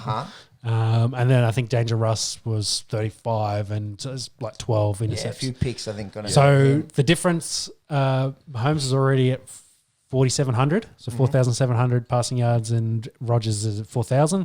Let's say he gets to 4,300, 4,400 if he plays the whole game. Let's be conservative and give him 2 more touchdowns and say it's 46. So you'd think, comparing the numbers wise, Rodgers is probably going to be MVP at this rate. Well, the fact that Mahomes isn't playing, unless Rodgers goes out and throws 4 picks, I think he's... But even still, he's got 6 touchdowns on Mahomes. I suppose you got to consider the yardage, but it's pretty incredible that 2 weeks ago we were starting to say, maybe Mahomes isn't going to be the MVP. And 2 games forward now, time of broadcast, we're going, you can't not give it to Aaron Rodgers. I don't think there's anyone else that kind of comes close. No. Like if Adams had played all 17 games, I'm glad you mentioned this because he's played 13 and Yes. has unreal numbers. Yeah, so 17 touchdowns. Yeah, why don't you get I'll get it. Devontae Adams' numbers, because he missed, I think, week 2 and week 3. He's missed 2 games, so he's going to have a 14-game season rather than a 16-game season. If you wouldn't mind, Sean, letting me know his numbers for the year. I think you're right. He's on 17 touchdowns. Yep, 17. And what about the rest of the numbers there? So 109 receptions, 1,328 yards, 17 touchdowns. So give him two extra games, right? Let's say he boosts up another 200 receiving yards and another 2 touchdowns. Let's give him that. Yep. So that's with a game in hand. He's on like 120 receptions, like 50 yards and 19 touchdowns. Yeah. It could have been one of the greatest receiving seasons ever by an NFL receiver. And I did see he may not get an award from the NFL, but Madden has given him the 99 rating. He joins the 99 club, pretty exclusive club to be in. So good on you, Devontae. An absolute freak of a receiver, red zone threat, hands, speed, moves. He's got everything, and really hoping he shows up in the playoffs for the Green Bay Packers. Yeah, like as a comparison, like DeAndre Hopkins had a great year. He's 111 receptions, 1,372 yards, but only 6 touchdowns. Yeah, so 11 touchdowns less for a very similar stat line otherwise, and 2 games more. Is there another good comparison? Tyreek Hill, maybe? Yeah, Tyreek Hill. So or Stephon Diggs.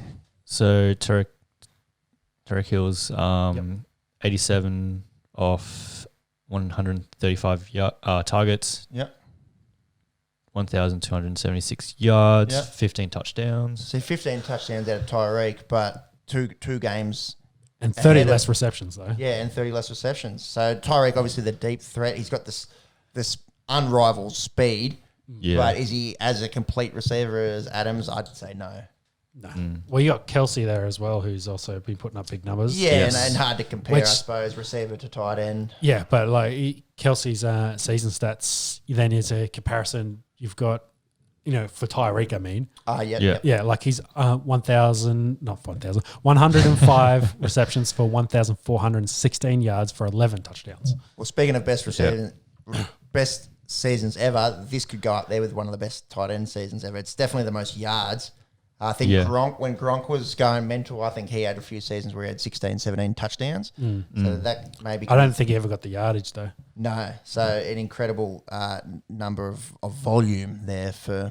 Like Waller, Travis Kelce. as the next comparison for tight ends is 98 receptions, 1,079 yards, and 8 touchdowns. So Kelsey nearly 400 yards ahead there of the next closest. That's 7 touchdowns. That's unbelievable.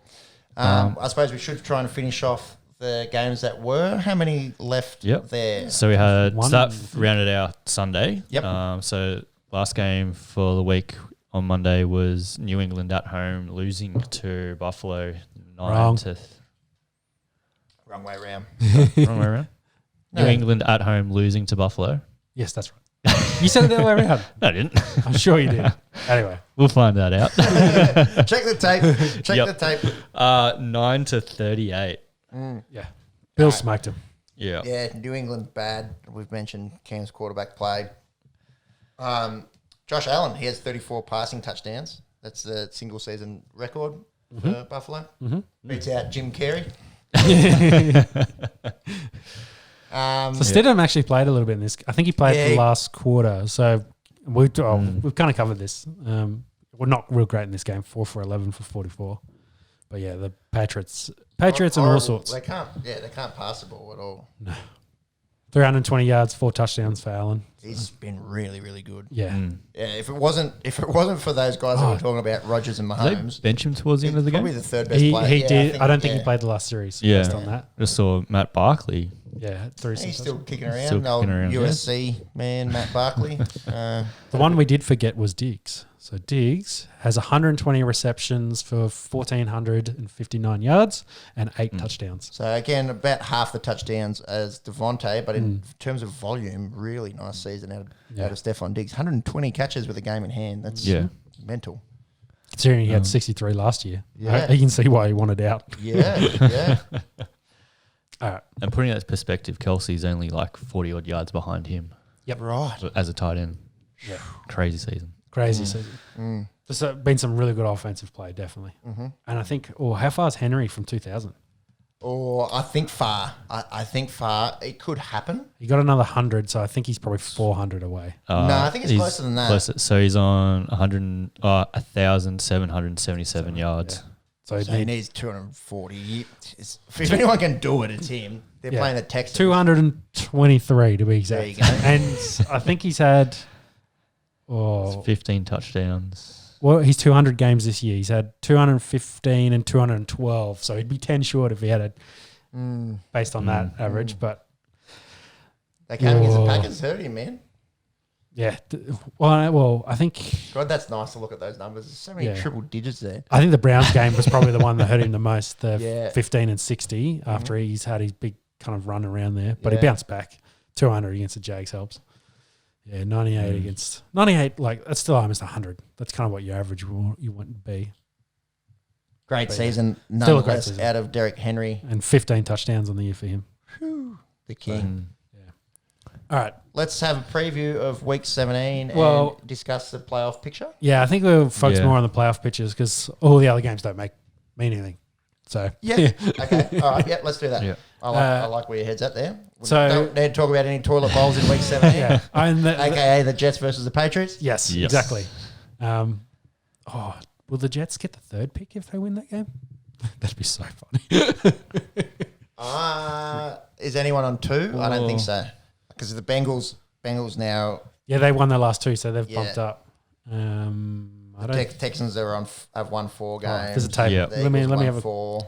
So Jets are on 2, 4. Yeah, I don't think it can Jags Patriots are on 1. on 6. No, so- it can't happen. Can't happen. Can't happen. No one else. Yeah, Falcons are on Falcons are on 4. They're the next. There's no team on 3. Eagles are on 4 and tie 1. So Yeah, no team on 3. team on 3. Yeah. All right, so let's run through the playoff picture. So the Bills have already clinched the East, and Kansas have clinched the West. And In AFC, this is. AFC this is. So I'm going through AFC 1st. And the Steelers, of course, have clinched the North. So in the North, so Baltimore are playing Cincinnati this week. So Baltimore can clinch if they win, of course. So they just need to win. So they get a playoff berth if they win.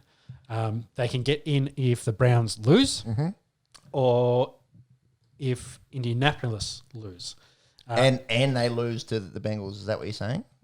Yes, Or, if they lose the Bengals, but then they need the Browns and Colts to lose. exactly. There's also a bunch of tie scenarios as Yeah, well. Let's but not very worry about unlikely. ties. Let's try and assume that there's no ties. So the 'cause that Browns, makes it a real clusterfuck. the Browns though have Pittsburgh, but they've got Pittsburgh with Mason Rudolph. So the Cleveland can clinch if they win, or if Indy loses. So of course, if Baltimore wins, they're out. There is a scenario if Tennessee lose, Miami wins, they're in, or there's a or Baltimore win or tie. Okay. So Yeah, you're Tennessee. going from talking about Cincinnati to Cleveland, and it's just a flip. Yeah. So Flip. sorry. So for Cleveland, Tennessee need to lose, Miami need to win, and Baltimore need to Lose, you'd say. lose. Yeah. Yeah. That has to be wrong then. Yeah. Yes. So then the Colts. Mm-hmm. The Colts are in the north, aren't they? No, they're in the AFC South. South. So we're now jumping into the south. Okay. So because no one's clinched the south Correct. yet. Yep. Yeah. So the Colts can clinch it if they win and Tennessee lose. So the Colts have the Jaguars. Yes. And the Colts of Jaguars should beat Should them. win. And the Titans have the Texans. Should win. Should win. So, So, which so means that puts them both on 11-5. yeah, but the Texans would win. Have in the that win. case. Have Yes. the tiebreaker. Cheers. Yeah. Spit it out, Peps. So the Colts clinch the South if they win and the Tennessee lose. Colts can clinch a playoff berth if they win and Baltimore lose, if they win and Cleveland lose, and if they win and Miami loses. So for Miami, they have Buffalo. So Miami clinches a playoff berth if they win, if Baltimore loses, or if Cleveland loses, or if Indy loses. So if those three teams lose, they could make it in. Dolphins at home, you'd think. But they need to win to guarantee it. So again, they're on 10 and 5. So you're saying they need to win and those other results? No. So if they win, they're in. They win, they're in. They're in. And if they lose, they need all three of those teams to lose. Yes. Because if either one of those teams wins, then they're in. Okay. So that's hard. It's 10 and 6 versus hard 11 then for Miami, yeah. So for Tennessee, then they've, like you said, have Houston, so they can clinch the South if they win or if Indianapolis loses. Tennessee's can get a playoff berth, of course, if they win. But the other options are if Baltimore loses and Miami loses. Yes. So I think in that case, if the Colts win, they're out. Based on that. Yes. Okay. So the teams, the only teams that are home in the AFC are the Chiefs, Bills, and Steelers. Yes. Yep. And then there is obviously a whole range of situations that can happen, as we've just discussed. Any predictions? Anyone want to? So hard to say because every single one of those 10 and 5 teams could finish 11 and 5. Yes. Yep. They all could. And and it's the Colts that would miss out. Being 11 and 5. Yes. So the Titans play the Texans. We said they should win. The Colts play the Jaguars. They should win. That gets both those AFC South teams on 11 and 5.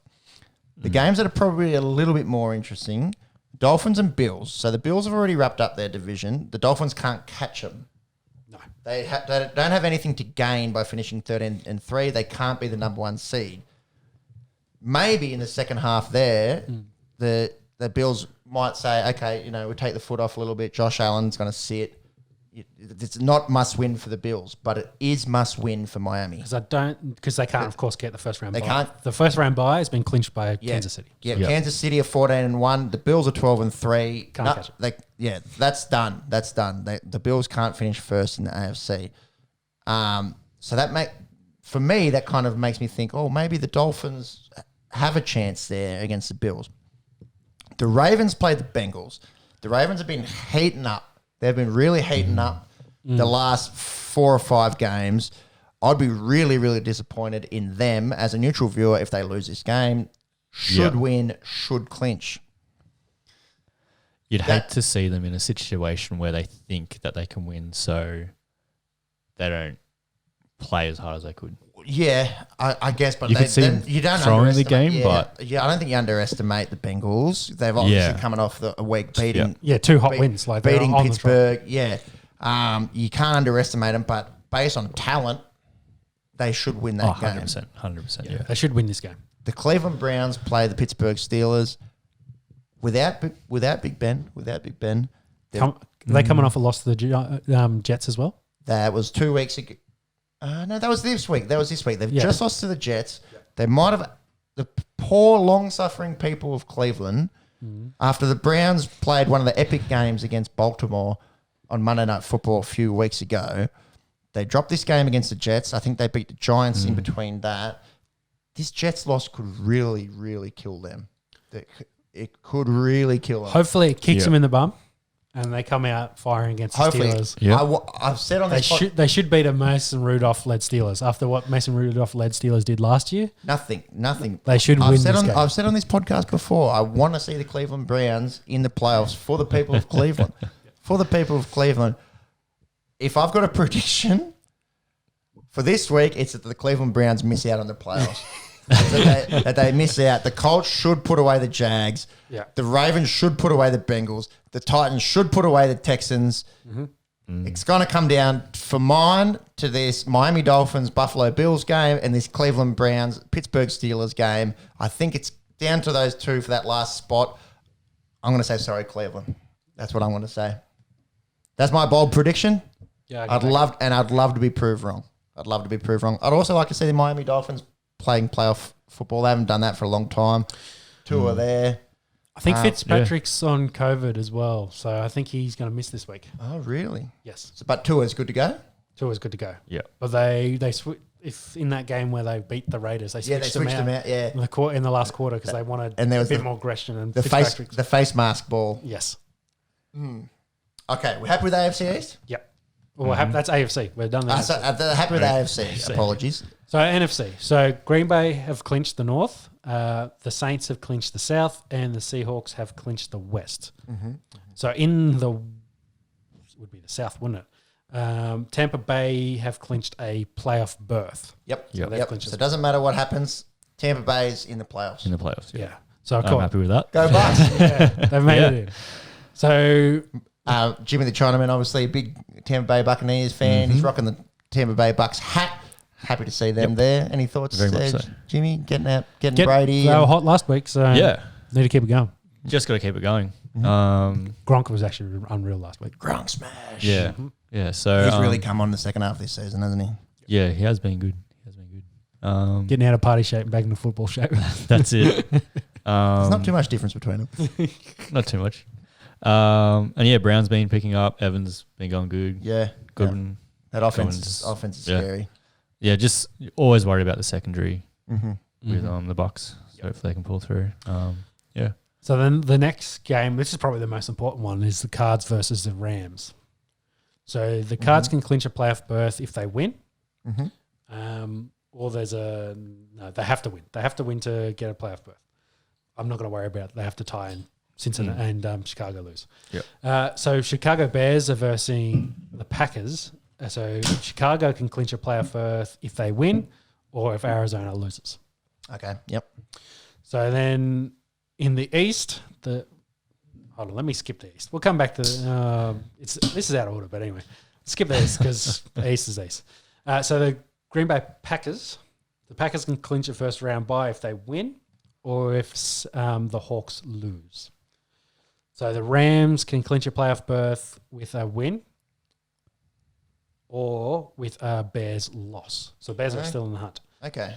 So the Saints, of course. So the Rams got double chance there. Yes. The Packers will want to put away the Bears here. Yep. To get the first round bye. Yeah, and then the Rams have got the tiebreaker against the Cardinals, according to that. Yes. So I don't want to jinx the Los Angeles Rams fans.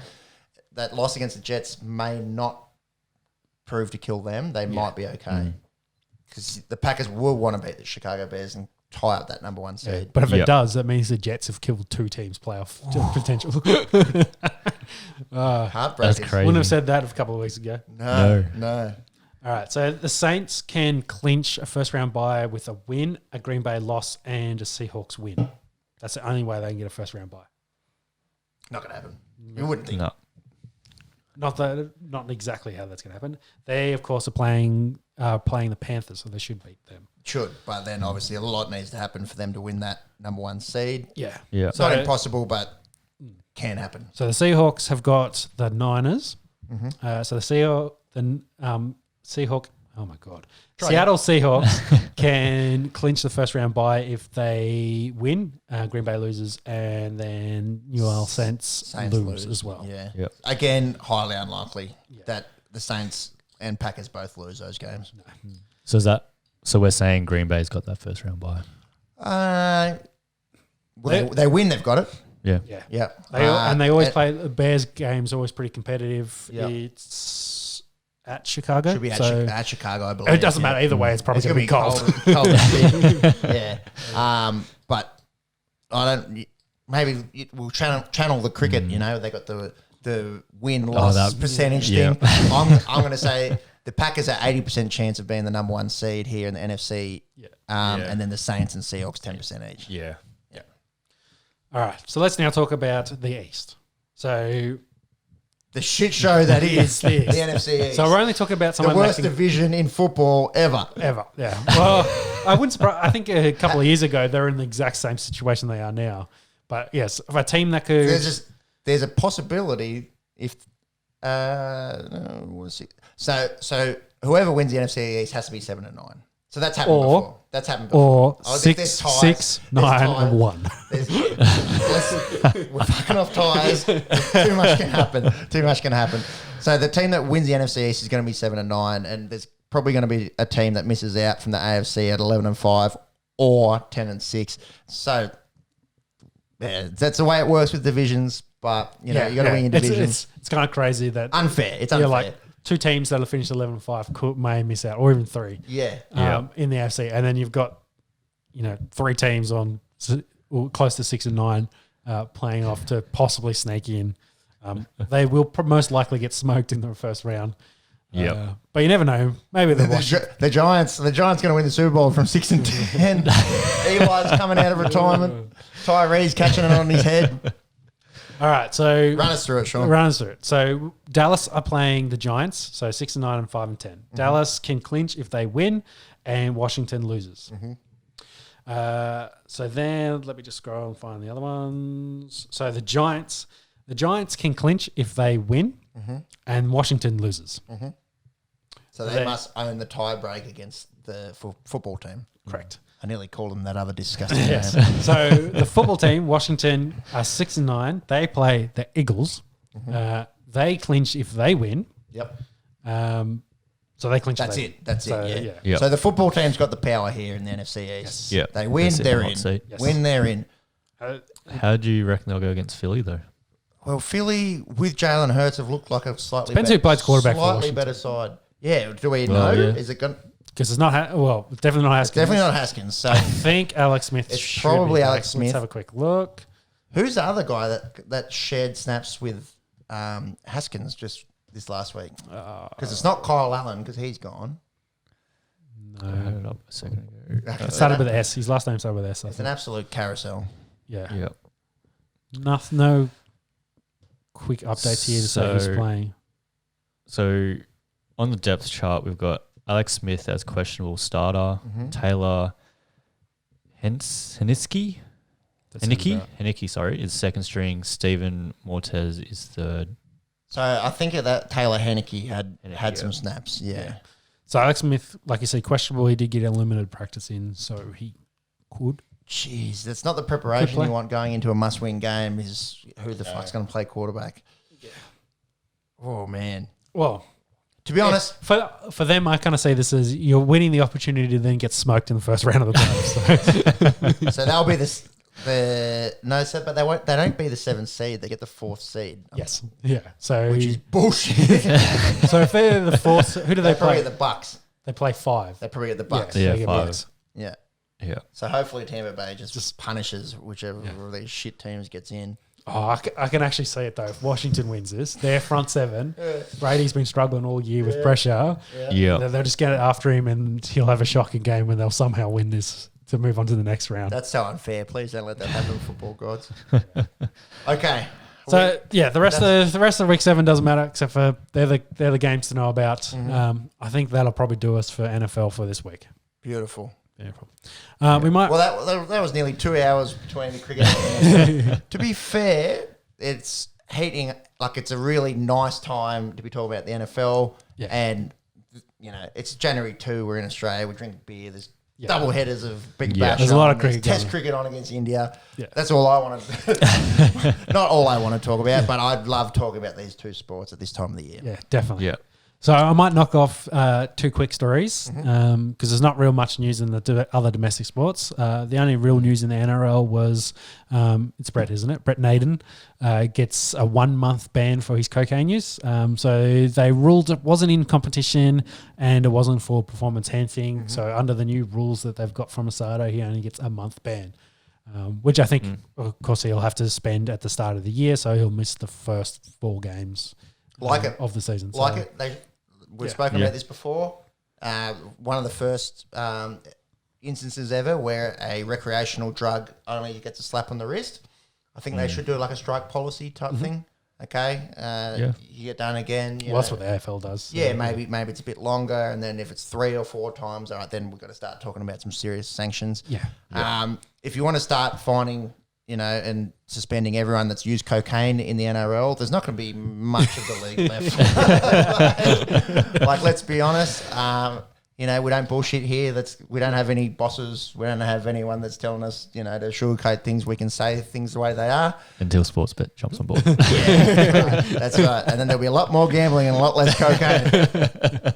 Pass me a beer, Petty. Yeah, I'll pass you a beer there, Shauno. But no, I do really like to see this being implemented. Obviously, you know, that's not a performance-enhancing drug. If you get done on peptides or steroids or something, maybe it's a little bit different. All the best to Brent Naden and his recovery. And, yeah, do like the NRL bringing some common sense into play here. Yep. And probably a good thing we're not on, commercial radio, because talkback radio, there'd be 1,000 old conscious called up now saying, "You bloody These idiot, young whippersnappers. Send him to jail. Send him to the jail." Yeah. Anyway, all right. So in the little F1 news, in the New Year's honour list from the Queen, Lewis Hamilton has officially been knighted. He's the third F1 driver to get knighted, but the first that has active. First active. Well, we assume he's still active. There's still no contract and whether he's Still coming back no next contract. year. Who's the other two? They're One of them is Australian. Is it Ian something or other? they're older. I was looking at this earlier. Knighted F1.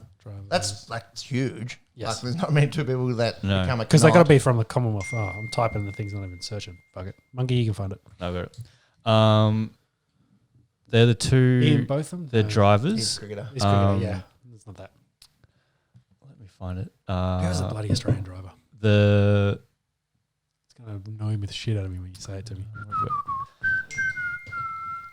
Yep, Jack Brabham and Jackie Stewart, There you go. and then also from F1, the Williams team's founders, so Frank Williams and Patrick Head, are also all knighted. Okay. There's like five Yeah, people. 5 people out of F1. Sir Lewis. Very good. Mhm. So, So yeah, Sir Lewis from now on. yeah, so Lewis, so Hamilton. He's a bit of a playboy. Hopefully he's not putting on too many moves in the Buckingham Palace. Well, I don't want to get too deep into it, but it's a big honour for him. Massive. And How many sirs? Great. How many sirs can you think of in sport? Sir Donald Bradman. well, Sir- the sports list is definitely small. Well, Who else comes to mind? to that, who do you reckon the youngest sports star to be knighted is? Him, probably. No, fairly recent. Youngest. Youngest, Andy Murray at 29. Ah, When he well, won Wimbledon. okay. Yeah, Auntie Mori. yeah. Yeah, okay. So yeah, huge You for got him. other sports people there that have been knighted? I can't think of too many off the top of my There's head. a few cricketers. Yeah. So I think A few tennis players. A few. I think Ian Botham I think he's a knight. Sir Ian Botham. There's probably a few union players as well. None Let's have a come to look. mind.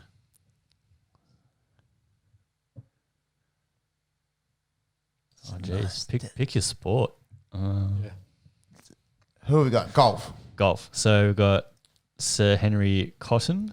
Never heard of him. So Bob Charles, Sir Nick Faldo. Oh, Nick Faldo. Okay, so Yeah. he's pretty recent. Dame Lauren Davis.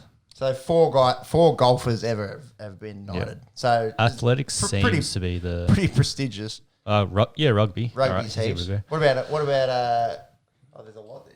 Yeah. So go recent times. Yeah. Any recent rugby knights? Yeah, from 2000 onwards. I'm trying to find recent players Johnny rather Wilkinson, than maybe? recent knighting. No, I don't think I can see him there on that list. No. So Steve Hansen, Sir Hansen. Graham Lowy, Sir Brian Williams, Sir Michael Jones. English, Welsh. I think. They're all older. So these Yeah. a lot of these players are born somewhere between 1940, 1960s. Cricket. Nothing really recent. Cricket. Cook got knighted, didn't he? There's 30 of them. There you go. There it is. So, So- it is, Yeah. yeah. There'll be a lot of cricketers. So Bradman's the only Aussie. Only Aussie. Yep. There you go. The only Aussie ever to be knighted. Sir Donald. There's Donald. 14 Englishmen there. 13 West Indies. Really? Yeah. What about who's some more of the more recent Englishmen? Let's have a look at that. So, yep. So Sir Andrew Strauss. Yep. So he's this century. Yep. He's also South African born. Well done. Yep. Potion players. Yep. So Alistair Cook's in there. Ian Botham. Ian Botham. Yeah. What else have we got? A lot of older ones, I'd imagine. Yeah, there'll be plenty floating around. The Lord Oh, Cowdrey of Tonbridge. is it English? Is English. Really? You know who else the is off the top of my title head? Richard Hadley, the New Zealand quick from the Yep. 1980s. He's a sir. And then give us some of those West Indians. So there's 13 of them. Yeah. I'd One say it'd be- Australian and 13 West Indians. I'd say it'd be a lot from the Obviously, team from the from 70s. the 80s, the 70s and 80s. Yeah. Love to see Sir Chris Gale one day for his contributions to Don't Blush. Yeah. I'm just trying to find someone. Oh, imagine if he said that to the Queen. For his contribution to Rootin. So, Sir Clive Lloyd, Yeah, Clive Lloyd. Yep. He's great. Sir Cuthbert Greenwich. Gordon. Gordon. Is his real name Cuthbert? There you go. Cuthbert, Viv first name. Richards is one. Yep. Who else? Anyone else? Curtly Ambrose. Curtly Ambrose. Mm-hmm. Yeah. Yep. That doesn't surprise me. One of them is dying. Don't worry about it. Anyways, Yeah. so We digress a it's little bit, it's but a yeah. huge achievement.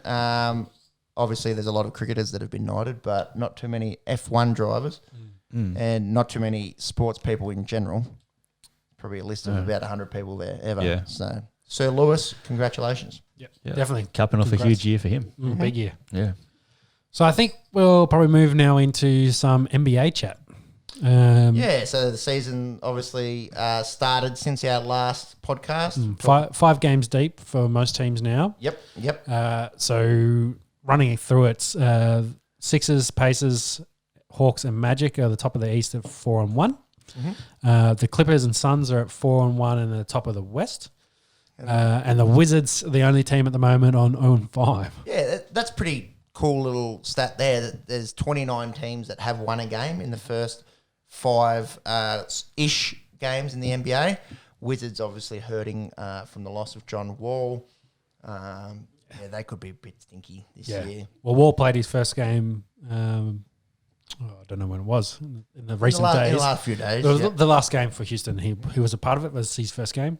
Bit of talk about James Harden going out to strip clubs. James Harden loves strip clubs. Yeah. He loves it. Maybe it's not the best time to be doing it with the COVID and this and that. And yeah. Yeah. But he If was. the worst thing you get from the strippers is COVID, I think you've done pretty well.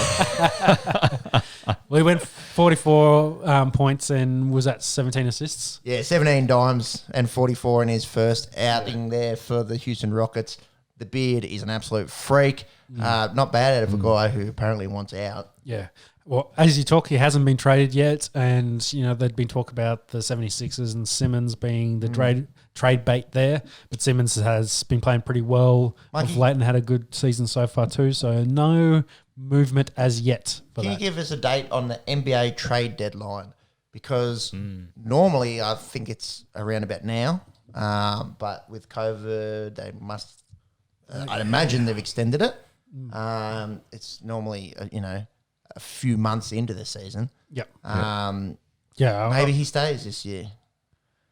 So it looks like it's The potentially going to be the 25th of March. Oh, so ages. Yeah, So yeah. we might be talking about this for another 12 podcasts. Let's hope Yeah. not. Sure. He's top 5 players in the NBA. Oh, easy. Yeah. Yeah. Massive He loss. won an MVP, 2 years ago? Yep. So, Yeah. and still playing at that kind of level. Yeah. Wouldn't read too much into him being at the strippers if the team hasn't sanctioned the beard gonna go make it rain. Yeah. And why wouldn't you? So the Bucks broke the 3-point record during the week as well in a game with 29 against the Miami Heat, who actually played in the playoffs last year. No, They've had a bit of they a played slow the run. final Playing the finals, last of course, year against the Lakers. Been a bit slow to start this year, though. Interesting because they played a 2-game series. They lost the other one against the Heat. So I suppose when you're on, you're on. I think the most interesting thing from this particular game, they had 13 guys get on the court. Have minutes, yep. 12 guys got a 3-pointer. Do you know who didn't? The Greek freak. The Greek freak, Big Giannis Antetokounmpo. He loves his boards. He's going to go in deep. Yeah, and He's not obviously staying very over good in the paint. Not renowned as a 3-point shooter, does get them on occasion. He was the only guy that didn't get one. The thing that this says to me is the Bucks have got some real nice depth. Well, that's probably what you Yeah. want. You want shooters to go around Yeah. Janice, so he can play his game, which is, like you say, a bit more physical, a bit more in the paint. Yeah. And You no can one start went drawing plays out of mental. the I key. think Drew Holiday had 24 points. I think he might have had 4 threes. Chris Middleton, I think, might have had 3 or 4 threes. But it wasn't like a game where, when the Warriors have gotten 3-point records where you just got Steph and Clay just going absolutely bananas whilst the bench just watches. So it's pretty cool for Milwaukee to get this record with 29 threes. They ended up absolutely smoking the Heat. I think it was a 49-point win or 47-point win there against the defending East champions. The Bucks, again, like last year, obviously the real They should deal. be a force this year. Yeah. And I think that in the East as well, that it's not probably the depth as you do have in the West. Obviously, the Bucks getting that number 1 seed last year, they just couldn't do it when it counts. I think they'll be very hard to beat this year in the East. Yep. So the last note I had here was Kawhi Leonard took a bit of a knock from one of his teammates, and he's been wearing a very interesting face mask, looking a bit like Hannibal at the moment. Yeah, so he ran into Serge Ibaka. Obviously, at the Clippers these days, Kawhi Leonard had 8 stitches to fix up a laceration in his mouth. I think Yeah, probably Yeah, right. got a knock and one of his teeth probably cut it in there. something like that. Done that in the past. Yeah, it's sort of like a clear Jason mask. Oh, definitely. Yeah. So he's been getting roasted a little bit. Oh, Twitter we get after him. Regarding that, I don't think he'll have to be wearing that too much. I suppose whilst the stitches are in, they're probably just trying to protect that. Obviously, the Clippers are going to be a really strong team this year in the West. You'd think them and the Lakers are the teams to beat. Yeah. Obviously, very early stages. Definitely very early in the season, and we will track it as they get a bit deeper, and we'll keep you updated. Yeah, exactly right. Coming in to the next few weeks, we've still got a lot of NFL and a lot of cricket, but the NBA and the soccer, the Premier League, which is what we'll talk about next, we're going to be at the forefront before our Aussie footy codes start back up here. Hockey will be starting soon as well. Yeah. Ice hockey, so we'll have a look at touch a little bit on that. in the ice hockey. We've definitely no experts when it comes to ice hockey. Maybe we need to get someone in that knows a little bit about it. There's not but- much ice around us. No, not too much ice, except down in the country town. No, it was too easy. That was too easy. Too easy. There's plenty in the city as well. But yeah, there will obviously probably be a little bit of a shift once the NFL and the cricket finishes on the Esky towards really getting stuck into some basketball and some soccer, which we need to talk about now. Yeah, so the EPL. So I think the first thing I know I wanted to cover was, I think it was not this round of games, but last round of games. Arsenal beat Chelsea. Which is a bit of an upset considering Chelsea very high on the table and Arsenal being having an being absolute complete arse. stinker, but Chelsea have been a little bit underwhelming as well. Arsenal, where are they sitting? They're still like 14th or something. I think they're done. They're right down the end of the They are done. I tell you who's not done. United. We've been kind of following them and saying They've just been cruising up that ladder. They just piling win after win. Yeah, they haven't lost since they lost to Arsenal, which was back in about round 7. They in that time, I think they've had draws against Leicester and City, and they've put away everyone else. So good times for United fans. Now obviously, Liverpool's still top of the table, although second. United have more wins. Yes, first team with 10 wins. Yep, Liverpool sitting there on 9 wins, 6 draws. Going to be very hard to beat, but United looking like the real deal. Leicester and Everton hold their 3rd and 4th spots. I'd love to see one of them be playing Champions League football at the end of the year. Followed by Chelsea, Aston Villa, Tottenham. Southampton's had a little bit of a slip. I think Leeds are still holding down the 10th. Yeah, and then West Ham Leeds. So, we'll obviously be following the EPL. The Champions League doesn't start up until February 20, I think. So there's still about 6 weeks until there's Champions League football. We'll be definitely having a look at the EPL in coming weeks. The last little, last couple points. Yeah, I was going to say there's hopefully the Premier League keeps going the way it is. So they're playing no fans at the moment. Yeah, There's obviously there's been a few games that I think have been moved around just based on what's happening in the city, of course, in England. the COVID that is. The COVID that is around working with COVID. I think they're in tier 4 restrictions at the moment. I don't think that's a full lockdown, but they're getting pretty close to being in that kind of situation again. They've got the ultra spreader or whatever strain of COVID over there. Another strain. So that's no more deadly apparently. Yeah, it just spreads more. So more contagious. Yeah, more contagious. Just what you need. So hopefully the EPL can keep going the way it is. They're playing the games. I don't think they're really doing a bubble at the moment, but they're just trying to keep the footballers isolated as best they can and get them in and out of the games. That itself would be a bit of a mission. Yes, definitely. I know a few of them have got themselves in trouble for being places that they shouldn't. Sheffield United, they are sitting sweet 20th. They haven't won a game. They're on 2 points. 2 points, 2 draws. 2 draws. 16 games they've played? Yes. 16, yeah. 16. So no wins. 16 games played. We're having a look before the worst ever result for a Premier League team in the Premier League era. So it's about the last 30 years. It was Derby County managed 11 points back in 06-07. So Sheffield need another 10 points from the second third or 2/3 of this season to not go down in the history books as the worst team ever in the Premier League history. Wishing them all the best. It's been a long time since they've been there. You'd hate to see them just get absolutely smoked and fizzle year. straight back out. Yeah, they've been really bad. And that, I think, will wrap up the the EPL, English Premier League. So that'll finish up that for this week. The only other note, I think we finished up, we kind of alluded to it. We mentioned that Ohio State beat Clemson. Alabama.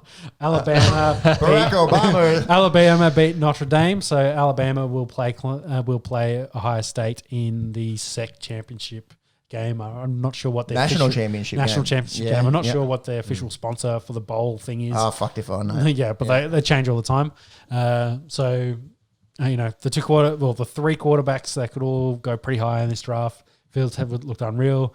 Lawrence, probably not his best day outing, which is kind of, from what happened last year as well against LSU in the championship game, similar kind of outing, but he's definitely been in big games. He's definitely won the championship game, so he should be one. And I think an interesting thing that you mentioned before, Sean, is that Clemson obviously being in the SEC and Ohio State being in the Big 12, the SEC went ahead straight away, so they'd played 11 games, and Ohio State's only played 6.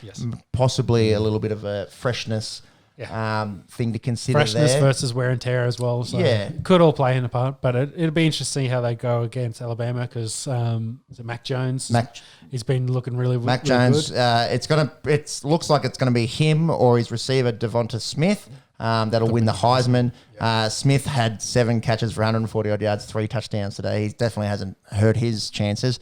Last wide receiver to win the Heisman, I think, was in 91. 91 and Desmond Howard?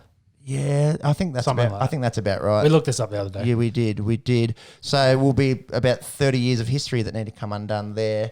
And then I think before that, it's like 50 years or something. Yeah. So very unusual for a wide receiver to win the Heisman. Looks like that'll be the 2 teammates from Bama going up against each other.